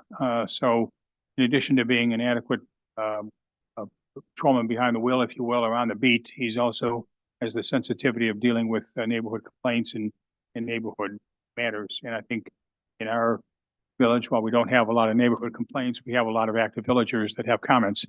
And so the ability to listen to those and reflect on those is helpful. We also had several references from one or two judges, as well as reviewed his kind of personal evaluations. So I think Francis will be a real solid candidate for us. Yeah, and just one other comment. He started, he's been with Cleveland for 27 years, I believe. But prior to that, he started as a bailiff for the city of Cleveland. In fact, I talked to Mike Harvey. Mike Harvey is the chief bailiff for Judge Coletta down Lyndhurst Court. And he knows him professionally, has known him professionally for years and just raves about it. And you know, I think we're in pretty good shape, so I'm optimistic. You want to comment on the motor vehicle accidents? They dropped from 85 to 40, which is amazing. Yeah, so these are the reportable accidents that we send into the state of Ohio each year. And, there's several factors involved. Sometimes luck of the draw, our officers are out there, maybe the traffic cameras, people are slowing down, people are paying more attention. I don't have a specific answer why that is, but they're down over 50% from last year and held pretty steady previous year to that in 2021 as well. We saw about 80. So we think this is a good trend for us and certainly allows our officers to do more patrolling on the side streets when they're not tending to these accidents out there. For and I sure, would some of say- that would be, the traffic cams. People are slowing. I would think so. I would Can't certainly probably get think all of so. I mean, but like I said, I mean, can I say percentage based or anything like that? No, I can't. But I will tell you that probably 90% of our accidents are probably going to be on 322. The other piece that might be attributable to is the fact that 2 years ago or so, the intersection at Mayfield and River Road was widened and turn lanes were clearly established and additional signage was put up, and perhaps that helped with some of those, reducing those accidents. And I would agree with you. I forgot to mention that. I would have to say that's probably the number one factor. I mean, I see it myself. I drive Mayfield all the time. With the turn lanes in there and, the cutoff, and you could see, you have the left turn arrows now, which is, nobody's hiding underneath the light, waiting to yield, turn left. And so that we used to get bad T-bones at that intersection. I don't even think we had one in the past 6 or 8 months, to tell you the truth out there. So I really think, work with Dave on that project, did wonders for us. So I think that's probably the number one reason why we've seen the reduction in We accidents. also have those signs and it says we're watching. That probably plays a part too. Pay attention to that. Yeah, I can tell you the officers have reported to me that traffic and, in their opinion, speeding is down throughout the village. And probably because the traffic, those speed enforcement signs are throughout the village. Thank you, Chief. Can I make one observation on the traffic? I've done some analysis of the experience we've had over the past 8 months. Compared it with pre-COVID. 3 things. The volume of traffic is way down dramatically. Well, don't know why, but it's speeds are going down. Before COVID, they were up to almost 60 miles. Now they're down 46, for data set. And I think the number we've got into our financial budget, over 800,000 net proceeds, probably 2 options. But we won't know until we know 2 things. One is we've only got data through the middle of January. I'd like to have had it through the middle of February. And we don't know what proportion of fines are being paid. So I just think it's something we've got to be careful about, because I think the $30,000 number, whatever, is overly optimistic. No more about that. Okay. That's all I want to say. Those are good points. Thank you.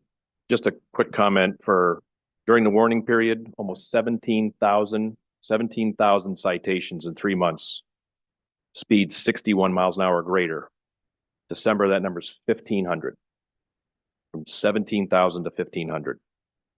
So. Yep. A success. The program was not, again, about revenue, about money. It was about slowing cars down on Mayfield Road, and Chief Mike Day, Jana, all the work that went in with Karen to get this program up and running the right way. I'm pleased to see the results. Thank you. Great point, Greg. Thank you. Chief Majeski, can you give the fire report, please? Did it go out of order? Okay, well, you're up, Tom. I mean, you're up, so. Thank you. Thank you. I'm sure everybody on council has received our council report.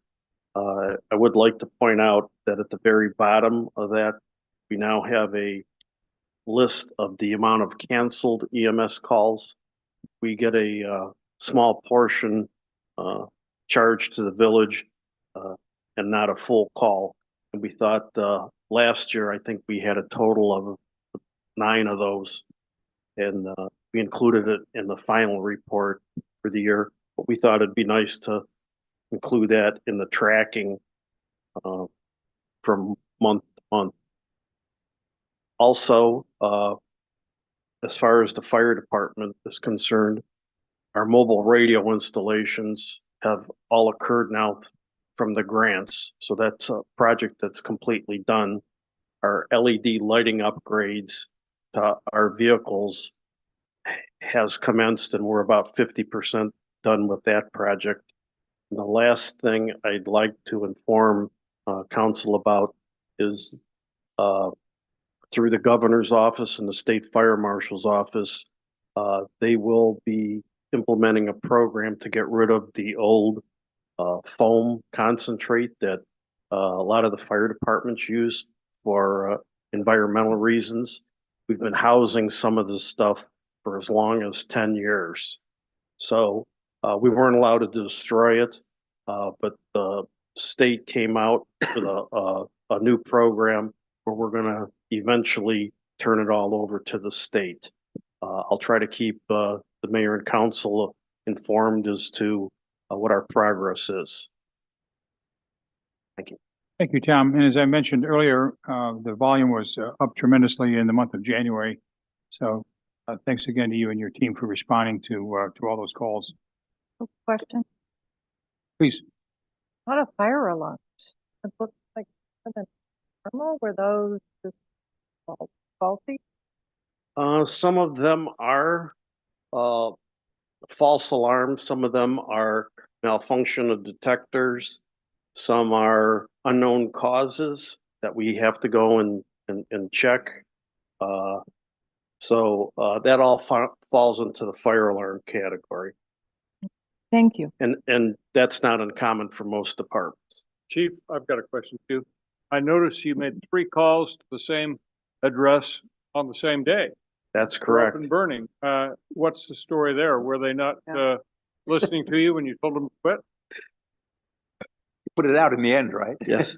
Well, the first time we told them, the second time we went out there when there was a recomplaint and actually watched him use his garden hose. The third time we went out because it was rekindled, and that's when we used the big deck gun on the fire department to put it out totally. So we did advise him at the time, and we'd like to advise all members and residents that there really is no open burning in any municipality here in northeastern Ohio. In order for you to burn, you have to get a permit. The only thing that's really allowed are small cooking fires and ceremonial fires. So, and those are restricted into a very small size. So, again, we don't want to have an enforcement issue with some folks, but there really is no open burning anymore. Thank you. Quick comment for Mayor. So it was 3 strikes and you're out, right? Fire. Well, Good job. The leaking gas well, where you had odor. yes. What was the problem? How'd you fix it? Well, what happens sometimes, especially in the winter, if you get a piece of ice under one of the valves, like a relief valve, they'll leak just a little bit, usually enough so that somebody can sense an odor around the well, which is what occurred. Usually we call the responder for that well. They come out, clean the valve, it resets. If it's a extreme leak, then we can take certain measures. That wasn't necessary in this case. It wasn't that bad of a Like of a shutting leak. it down? Pardon me? Like shutting down the well? In a true emergency, yes, we can. And the last question, we had a lot of questions on your report. It's really interesting. But say something about the fire investigation unit call out in Cleveland Heights. Yes, as you know that we've been an active member of the fire investigation unit now for, I think, 20 years. We work in conjunction with area fire departments and the state fire marshal's office. So as part of our bringing firefighters skill levels up, I'm a fire investigator, and we're trying to bring Michael Feig on board. And one of the conditions is that he work with the fire investigation unit on some of these call outs. So he is one of our designated responders for that. Thank you, Tom. Dave? Please. Thank you, Mayor. I will say, when you end up following everybody else, what you had planned to talk about is already talked about, so I don't have a whole lot to say, but anyways, you have a copy of my report. I'm happy to answer any questions you have. If there are no, oh, sorry. You sent me an email earlier in February saying the house at 640. Yes. Have a roof and windows on it by the 15th. That's what he said. I assume you meant February. Those were dates he sent me. I forwarded on. But there was no month mentioned. Could have been any month. There was no year either. No year. So what's going on there? Nothing. I will say, I have reached out to them. I have sent them a violation notice, in regards to the condition of the property. It kind of occurred to me, there's kind of two things here. One is permits that issued, and I think in time we've kind of talked, there's not a lot we could do about that. But it occurred to me that maintenance responsibilities are really outside of that. And so I could really kind of go after what the lack of maintenance is on the property. So I've sent them a notice. I copied Todd and the prosecutor on that, and the mayor. I've given them a specific time frame and an appeal process that he can take if they choose to. And then we'll go from there. We'll see if we can get some that. One thing I did say I would talk about is the recycling. I think I may have mentioned in a previous meeting with council, we're coming up to a new cycle with our rubbish collection and recycling collection. So we'll be rebidding that for the next term and cycle. A couple months ago, we started a trial with Rumpke's help. We started a trial period with 50 of our residents, and we furnished totes for the recycling only to 50 of our residents. That trial period is kind of coming to an end. We talked, we would see what the data gave us up to, I think, March 1st, but we want to get some notices out to those residents to let them know we're going to pick up those totes. So we're probably going to extend it through March, the end of March or 1st of April. And then once we get those notices out so they can prepare, we'll pick those totes up. I'll provide more information probably next month, but we talked to a couple people. It seems to be popular option to use the totes as opposed to all the different blue bags, which apparently are getting harder to get. Data that Rumpke has provided, and we've got some more coming in. It seems that it's popular choice for the residents, and it seems that there is more and better recycling, which is another good. So we're going to continue to look at the data. I have more information for you. My thought is when we go out to bid with the new trash contract, one of the alternates I'm going to request from the bidders is to provide a tote service throughout the village.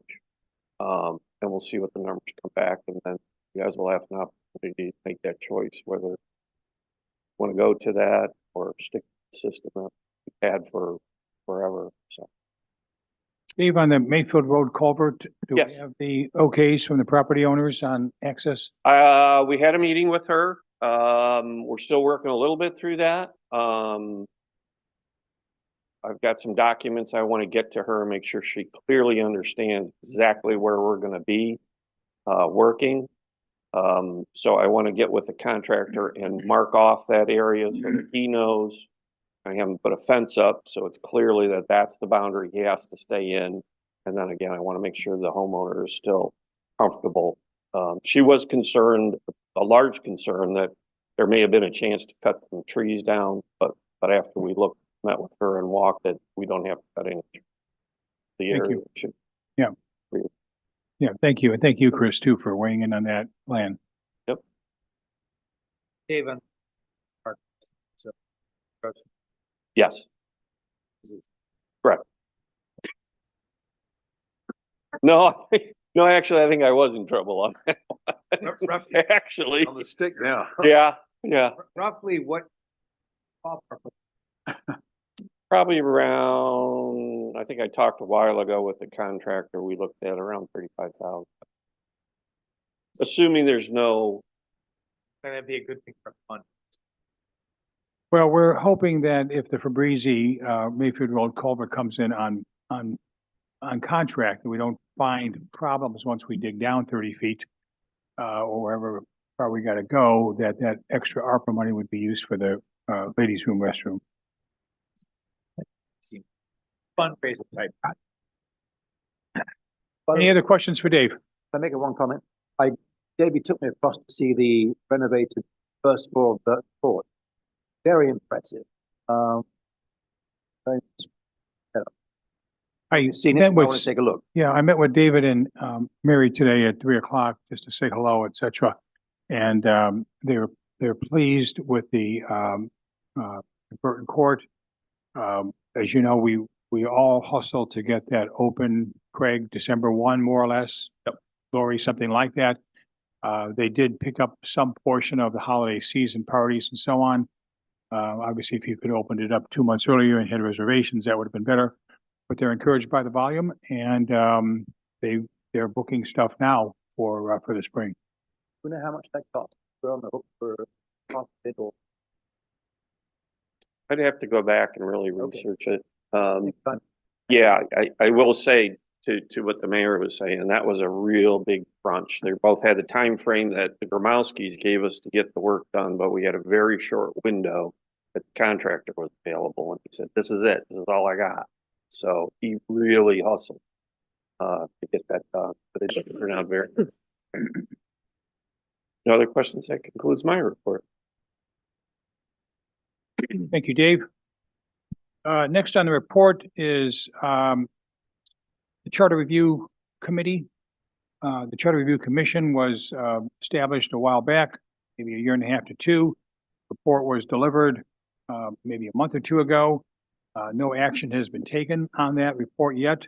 I'm not going to ask for any action now, but I would like, when we come to the next council meeting, giving you some heads up now, take a look at the report and let's decide if we want to accept the report, whether we want to go forward and vote on it, whether we want to take it to the voters, change the charter.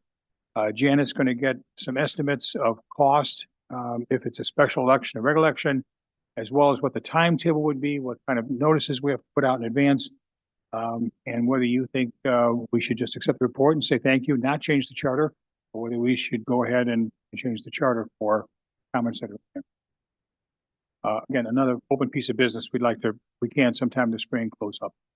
Okay, Steve, support. sure. I just, reviewing the committee report, look at the charter. Want to be clear.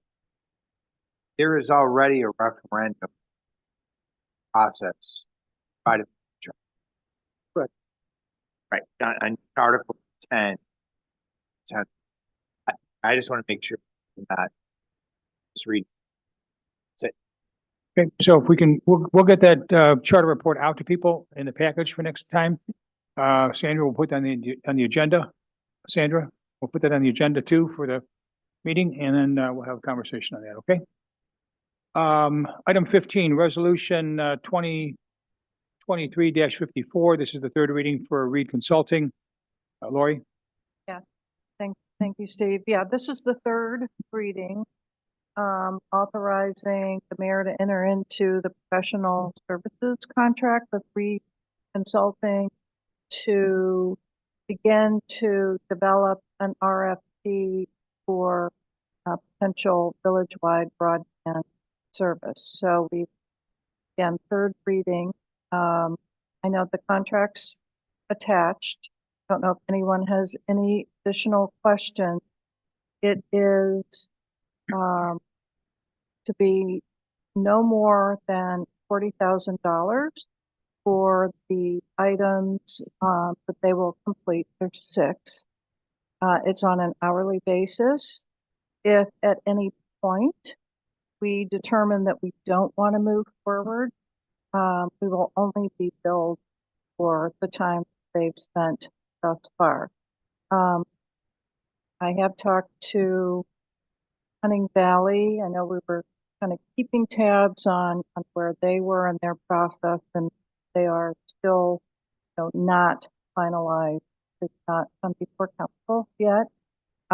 So while it would be interesting and informative to know how their transaction is being structured and proceeding, they're not able to share details now, still in the confidential negotiating stage. So I do think we should move forward with looking at a potential RFP, what those specifications would be.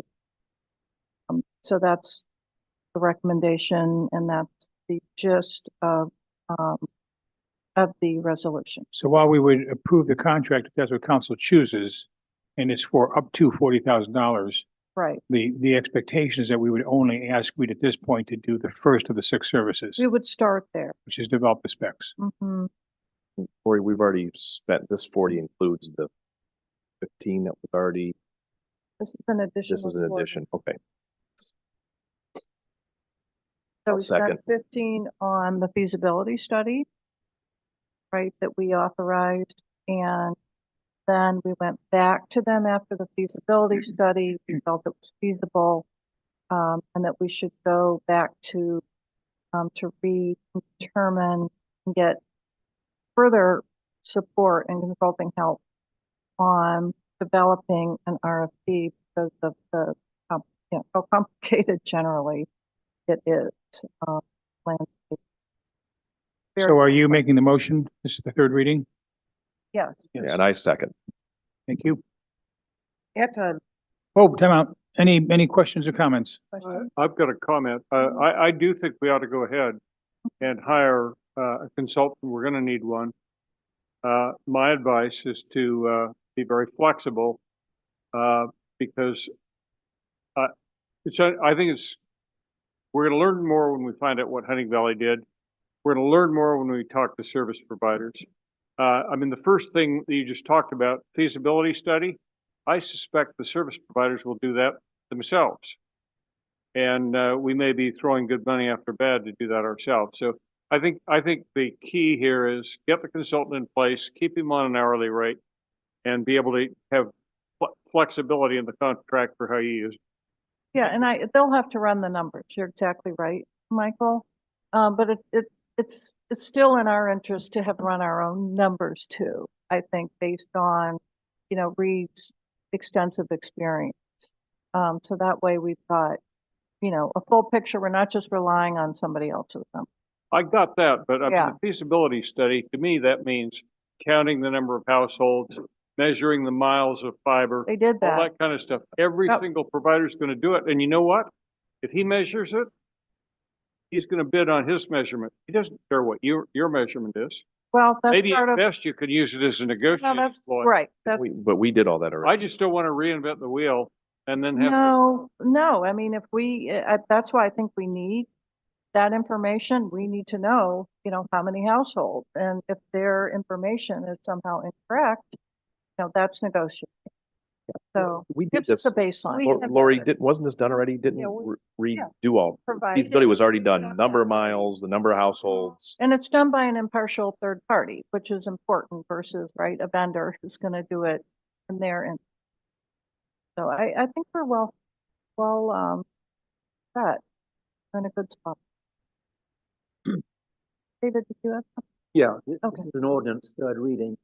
Even if we approve it, we have 30 days, right? This is not an emergency. So we're saying it can't start 30 days then. Right. Thank you. Any other comments? Roll call, please. Anton, Yes. Broom, Yes. Deacon, Yes. Russ, Yes. Steinbrink. Yes. Turner, Welch. Thank you. Thank Next item, ordinance 2024-3, Sandra Turner. This is an ordinance authorizing all actions necessary to accept Northeast Ohio Public Energy Council, NOPEC 2024 Energize Community Grant and declaring an emergency. This is an application that we regularly do every year, get a grant from NOPEC. In the past, we've used the money for a new oven in the community house, a new refrigerator, the lights on the tennis court. So it's all energy related. In this case, we are going to, you pass this ordinance, we'll receive $6,555 this year, and we have $8,000 from last year that we did not spend. That $14,000 will be used to pay for half of the 2 new HVAC units that we put into the Mills building on top of the Sarah's restaurant. You may recall, come January, both units failed, and we were able to get them jiggered up and then replaced a few days after that. That total cost was $28,000. So this will pay for half of that. So is the idea that you replace old appliances, equipment with more energy efficient and have synthetic? Okay. Any questions, Scott? Nope. Any questions? I move we suspend. Thank you. I'm sorry. Excuse me. Second. Anton, Yes. Broom, Yes. Deacon, Yes. Russ. Yes. Steinbrink, Yes. Turner, Yes, Welch. Yes. I move to approve ordinance 2024-3. Second. Anton, Yes. Broom, Yes. Deacon, Yes. Russ, Yes. Steinbrink, Yes. Turner, Yes, Welch. Thank you. Next item 24-4 is first reading. Resolution authorizing the expenditure of funds from the federal local fiscal recovery fund for the contract with Fabrizi Trucking and Paving for the Mayfield Road Culvert Replacement Project. This is documentation. You'll remember at one of the previous meetings, I wanted to make sure that we had documentation that we were declaring through council that ARPA funds were being spent on specific purposes. One of the requirements of federal money is that it be approved by council. So this document allows us to have that documentation. So I would have a motion, please, for suspending the rules. So moved. Thank you, Craig. Second. Yes, second. Thank you, David. Any conversation or discussion? Construction starts. Okay.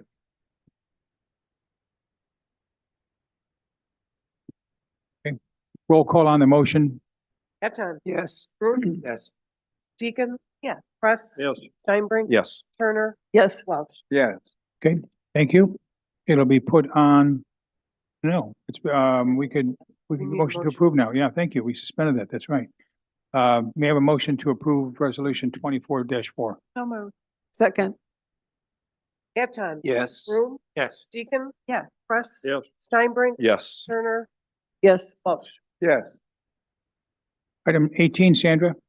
Ordinance 2024-5, an ordinance to amend the annual appropriation ordinance number 2023-49 to increase certain appropriations and other expenditures of the Village of Gates Mills for the fiscal year ending December 31st, 2024.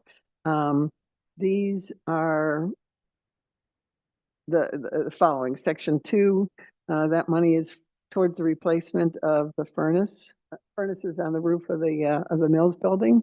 3 and 4, sections 3 and 4, are for funds for DARE, which is the drug education program. And 5 is for the purchase of rifles. So this is declared to be an emergency ordinance. So I move to suspend. Second. Discussion, questions? Roll call. Eton, Yes. Broom, Yes. Deacon, Yes. Russ. Yes. Steinbrink, Yes. Turner, Yes. Welch. Yes. Thank you. Can I have a motion to approve the ordinance? So moved. Thank you, Craig. Second. Thank you, David. Roll call. Eton, Yes. Broom, Yes. Deacon. Yeah. Russ. Yes. Steinbrink, Yes. Turner, Yes. Welch. Yes. Okay, item number 19 is a motion to authorize the village engineer to competitively bid the following public improvement projects for 2024. Item 18A is the road maintenance program. Item 19B is quotes for the Somme Center drainage improvements, I think run between Cedar and the Boulevard. Between the Circle and Gilmore Driveway. Thank you. And item C, quotes to replace the county line culvert number 20, which is part of the county line repaving program.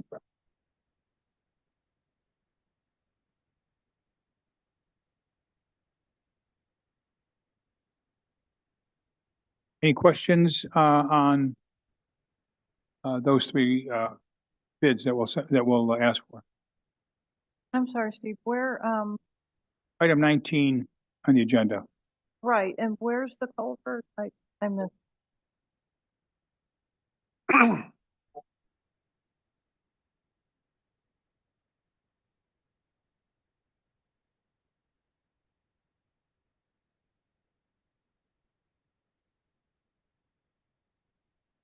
So north of, okay. May I have a motion to authorize the engineer to competitively bid these projects? So moved. Thank you, Sandra. Second. Second. Thank you, Laurie. Eton, Question, if I may. We were talking about delaying Andrews Lane because we were accelerating the repair of county. Are you going to get a bid on fixing Andrews Lane this year? Are you going to, even though we don't have current plans to do Andrews, the thought was that if other expenditures came in under, perhaps we could sneak Andrews in. Are you going to get bids for Andrews? That's what I want to know. Thank you.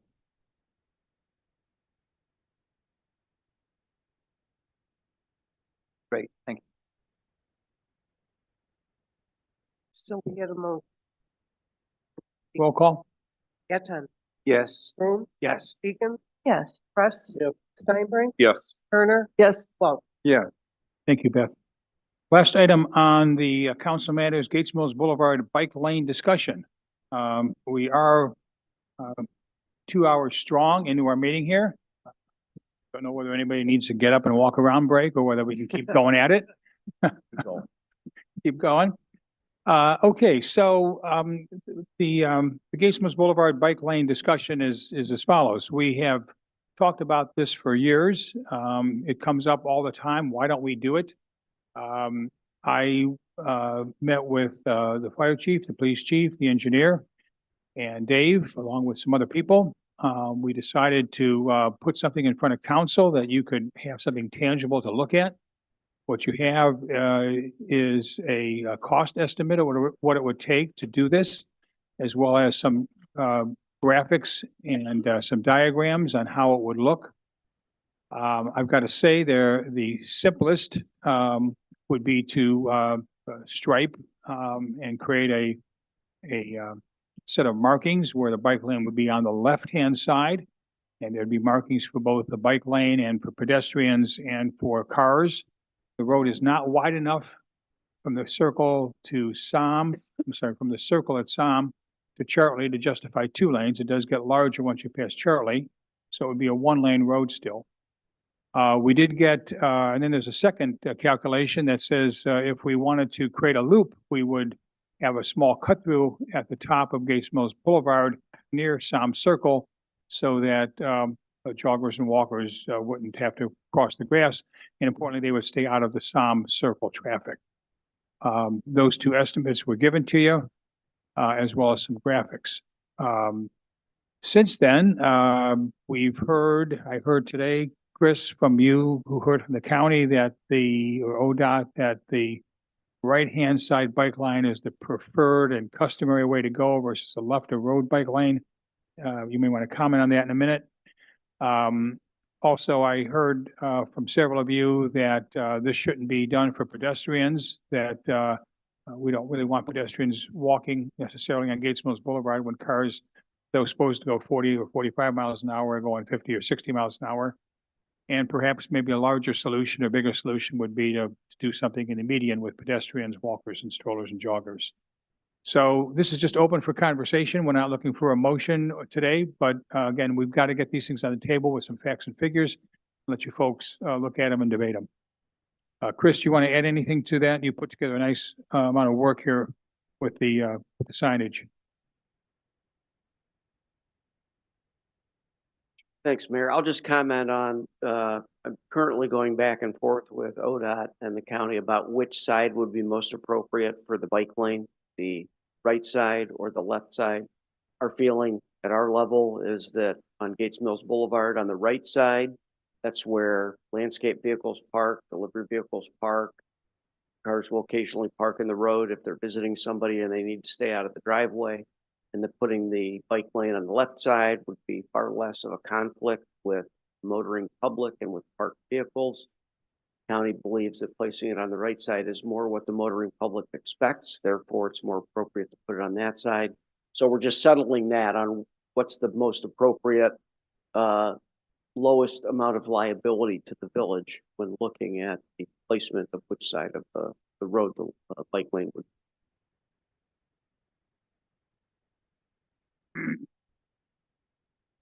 What comment I would just make between the two differences with the lane in the center, you're going to need basically two crosswalks at Chartley cut through where the bike lane is in the middle around median. So you'd only two crosswalks.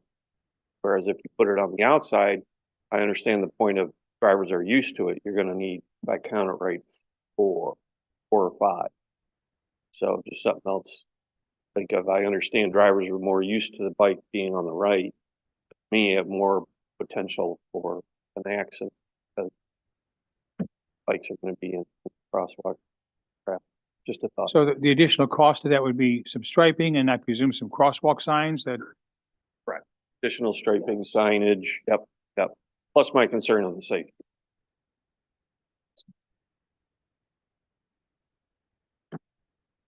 Chris, I drove the other night up Gates Mills Boulevard in the Pepper Pike area between the Circle and Cedar. There are 4 signs when you head east, and there are 4 markings in the road, bike markings, and that's it.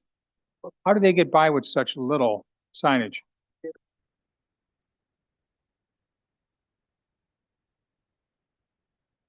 Designated bike lane, which is what we're talking about in Pepper Pike. In that area, they have what are called sharrows, which just indicate to drivers that the road is to be shared with bicyclists, and there's a far lower threshold for the need for markings and signs as a result of that. Thank you.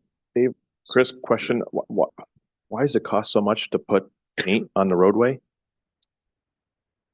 We have edge lines on both sides. We would have a separator line that would designate between the bike lane and the traveling lane. Plus we have all the bike lane markings and all the signs.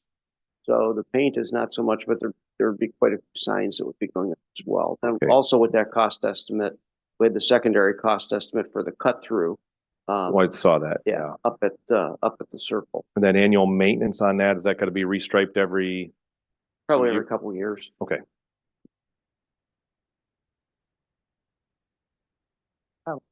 basic question on Gates Boulevard. I've tried to understand why it's not a two-lane highway. I haven't got an answer. I can answer it for you. The part that is east of Chartley is wide enough to be a two-lane road. However, the part that is west of Chartley is not wide enough to be a two-lane Who road. decides that? The width of the pavement, Who decides that it's not? it's based on state standards. So the state standard minimum lane width that we would be looking for on Gates Mills Boulevard would be an 11-foot interior lane and a 13-foot outside lane, because we've got that concrete curb and gutter. The roadway is not 24 feet wide in that area. So instead, Mayfield Heights has two lanes and it's narrow. I'm not so sure. I think so. I asked the chief. Okay. So it seems to me to be a matter of judgment. I've been reading quite a lot on road safety. And the argument goes that if two-lane highway tends to go more slowly than a one highway, because people are paying better attention, you might be overtaken. The other issue that we have, David, is that especially on the part that is west of Chartley, you get a lot of landscape vehicles, a lot of delivery vehicles that are parked. So what happens is if it's done as two lanes, then you've got the car in the curb lane that's constantly trying to merge over to the left. So it sets up a lot of narrow movements where you get a lot of Mayfield Heights. conflicts. They have landscape, but they don't bother. They've got two lanes. So I don't understand why. Question 4, question safety. Safety. It's determined by the state. It is a county road, so the county has a say. When we resurfaced the road about 12 years ago, we had this discussion with the county, and their belief and desire was to have it as a one-lane road as well, for the reason stated. I can provide more dimensional stuff for you. Oh, good. Sure. It seems like when I drive down it, I said, Mayfield and Pepper Pike are in the same county, right? So did they advise us to go one lane and the other two to go two lanes? That I think sounds that the odd. key is going to be the width of the road, comparing our portion that's between Chartley and Somme with the portion that's in Mayfield Heights. I don't know how wide it is. You're going to know in a couple days. That's much wider. Those are two simple questions we can get answers to. Yeah. I think the bike lane on the left side is problematical because everybody's used to biking the right side.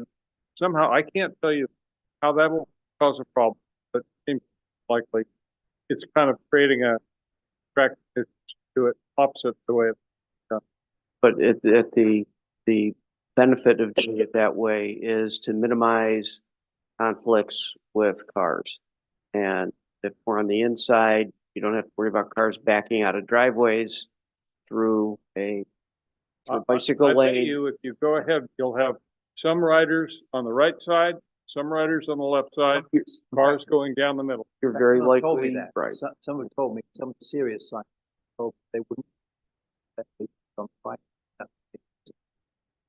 That's important. So I think safety, but where maybe there is a bike. Well, the county has added some of that perspective recently, just in I- today's emails. Yeah, So I couldn't find. we'll see what Chris can come up. Chris, just, are we over engineering? I know I asked you for this, so this may be my bad. Are we over engineering by asking for a bike lane versus just bike share-ups? We had talked initially about it being an opportunity to share that area with pedestrians and bicyclists. You notice the county's comment, they discourage that as well. They thought it should be a designated bike lane. I think in light of that and trying to discussing keeping pedestrians off the road, that going with just sharrows might be a much easier way to do it. And in many instances, bicyclists prefer that. That was kind of the genesis of the whole sharrow thing. Designated bike lanes have kind of lost their shine a little bit. Some roads were made wider, designated bike lanes were determined, and what was found is a lot of bicyclists didn't like them because the vehicular traffic did not drive on the bicycle lane. Therefore, it did not get that kind of self-sweeping action, so there ended up being a lot of debris on it. And they found they didn't like them very much. And many times they'd much rather have the sharrows where there's some vehicular traffic to keep some of the debris off the road. It's a very reasonable approach to look at it, sharrows as Thank well. you. So Chris, if you were to do a sharrow along there, how would, You would not have you wouldn't have all the stripes that would be on the road. There would just be the sharrow type markings, which looks like a bicycle with a couple arrows on it that would be off the curb on the right-hand side. And there'd be some signs indicating that vehicles have to share the road with bikes. That would be a one-lane road, but the sharrow would be in the middle. It'd be closer to the, probably about a third of the way into the road. Yeah, it doesn't require any lane striping.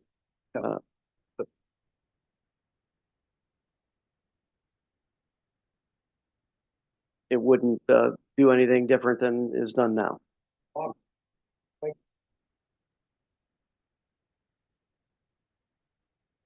I think some of the comments I've gotten back is people don't have a desire to have walkers on Gates Mills Boulevard walking against traffic.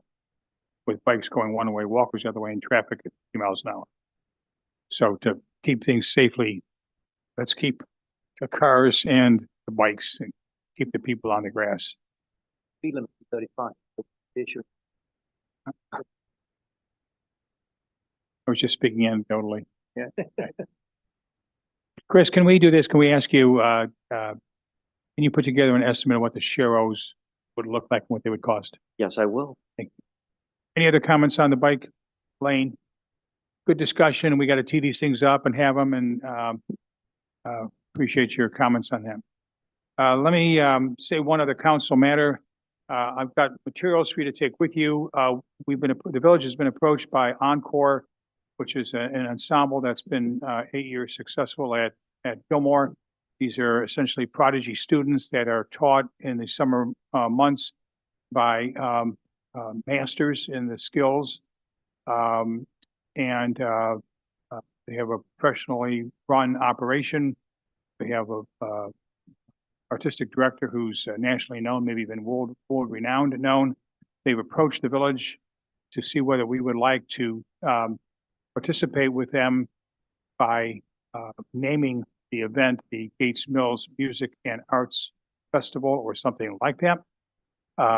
This has been established and a number of residents of the village support it financially and have over the last number of years. The students are housed at Gilmore. The mentor teachers are housed either at Gilmore or in people's homes. This fits in a lot of ways with comments that we did get through the town hall and through the meetings about residents wanting to have more cultural activities to look at, to have speakers bureaus, to have concerts, etc. The appeal here to the village was this would be their final concert would be on, and there's 30 some at a time, or maybe 40 some at a time. This would be on the village green. There'd be no cost. This would be free to all citizens and all residents, and presumably neighbors if you wanted to. It would be done in the last month of June, sorry, the last Sunday in June. They had an initial request of us for money that I told them was too aggressive. This is not something that most of us know about. We like to approach it on a slower basis, which is to socialize it with a lot of people this year, invite people to this concert and commit to monies for the following year of higher amounts. The dollars that are asked for would be a best efforts amount. This is not a firm commitment. There's no guarantee, but we would have to put forth a committee and put forth some effort to help raise some money on this. I have a 2-page MOU that they've given to me that I haven't shared with Todd. I frankly haven't read it cover to cover myself yet, but I will. And I've got copies of their last year brochure, which you will find to be extremely impressive. It's like you're going to Santa Fe Symphony or the Santa Fe Ballet, along with the document. We've agreed is an overstatement. Well, I've indicated to them that something in the range of $25,000 is more likely what the village and donors would be willing to do this year while we learn about this. $15,000 of pledges have already been raised, not by me. I have not associated myself with this until I had some comments from you, by others. The Improvement Society will be asked tomorrow at its board meeting for a contribution, probably in the range of $5,000, which see what they say. And frankly, that leaves somewhere between $5,000 and $7,500 for the village to put into this for this year. That could be either cash or in kind. In kind could be use of our tables and chairs. Could also be, renting tents and providing some AV equipment, some staging or risers, and cash. Not a large expenditure when you consider this an extremely well-established program that's existed for close to 10 years. It adds a lot to the community and to our response to villagers who want to see more connectivity, more cultural engagements, more things on the village green. So I'm giving you these packages. Won't ask you to comment on it now. I do have a short commitment to get back to them.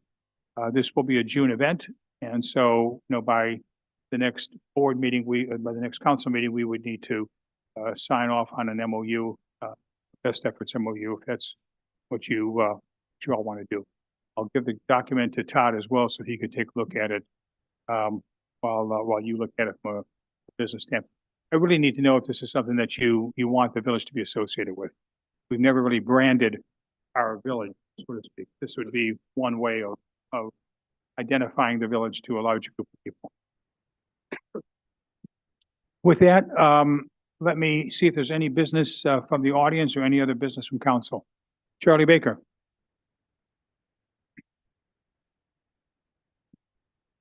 Thank you, Janet. Thank you. On the bike issue, I certainly would favor being on the right-hand side. I personally have been on the Tausroff thing, biking down past Columbus a couple of times, and it would be, I think, kind of disastrous. They have a different, also the contiguous communities, if they are put in and bikes are coming down on the right side during this community, and then they have to shift over to the other side. I think Dave's comment that they'll probably go down both sides. But more importantly than that even is the issue on River Road of bikes. We're seeing more and more and more of them. I personally have been run off the road onto the grass as a car coming my way was passing a bicyclist, and I thought a head-to-head collision was inappropriate, so I got off the road. Somehow or other, we need to either reduce the number, and I don't know whether that's legal, or get the speed limit changed, or more enforcement, or better signage. But I'm seeing, and I've been here for 38 years, I'm seeing more and more bikes on River Road. And I've talked to some people who just don't use River Road in the summertime anymore because of the number of bicycles, and they're scared to death they're going to hit them. So that's my comment, and I'd like to, maybe have our safety committee take a look at this together with the police department and see if we can't come up with something that's meaningful. Okay, thank you, Charlie. Yes, sir, Mr. Spear. So just one quick thing. I feel like I've seen signs somewhere that say that bikes have to ride in file. I don't know that it's on River Road, but is there one on River Road? Okay. Yeah, double's a problem.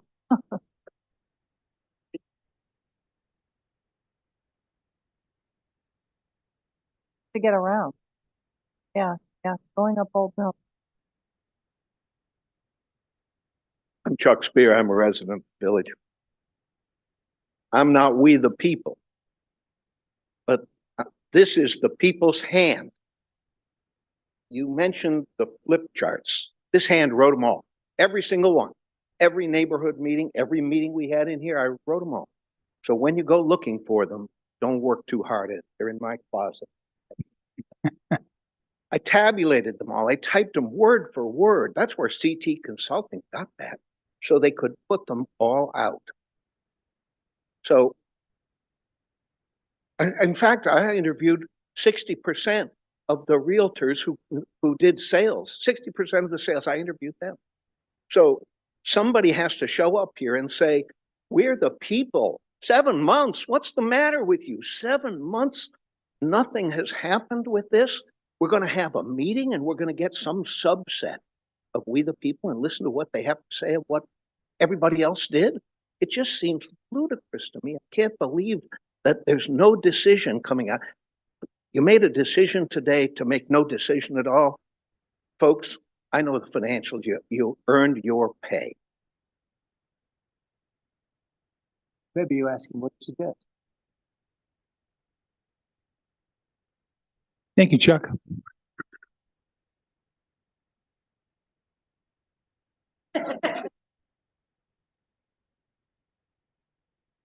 Very hard. Just.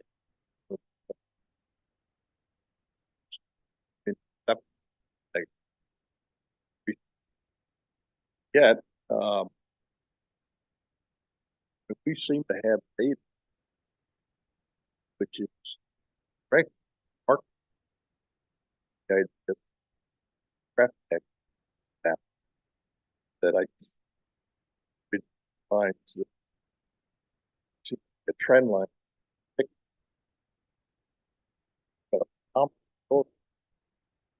Seems to be critical. So fundraising strategy. Say, got a great story. Let's tell the let's put out the newsrooms for the greater remark. We got significant reductions, not even giving out ticket one. It's only fair. Even more just Okay, good comment. Thank you, Jerry. We'll do something with that. Chief, we'll chat tomorrow, okay? See what we can do with that. Any other comments from the audience? Any other comments from council? Just one quick comment on the cell tower at Gilmore, just to piggyback on what you're saying. Thank you. I believe Verizon is supposed to be on the tower second quarter of this year, followed closely thereafter by T-Mobile, and they're still talking with AT&T. So the tower is up, but Verizon is the first tenant to go on there at some point in the next couple of months.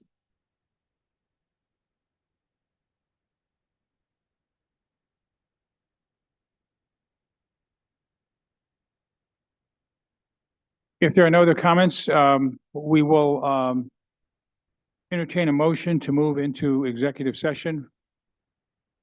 So have to have the reasons.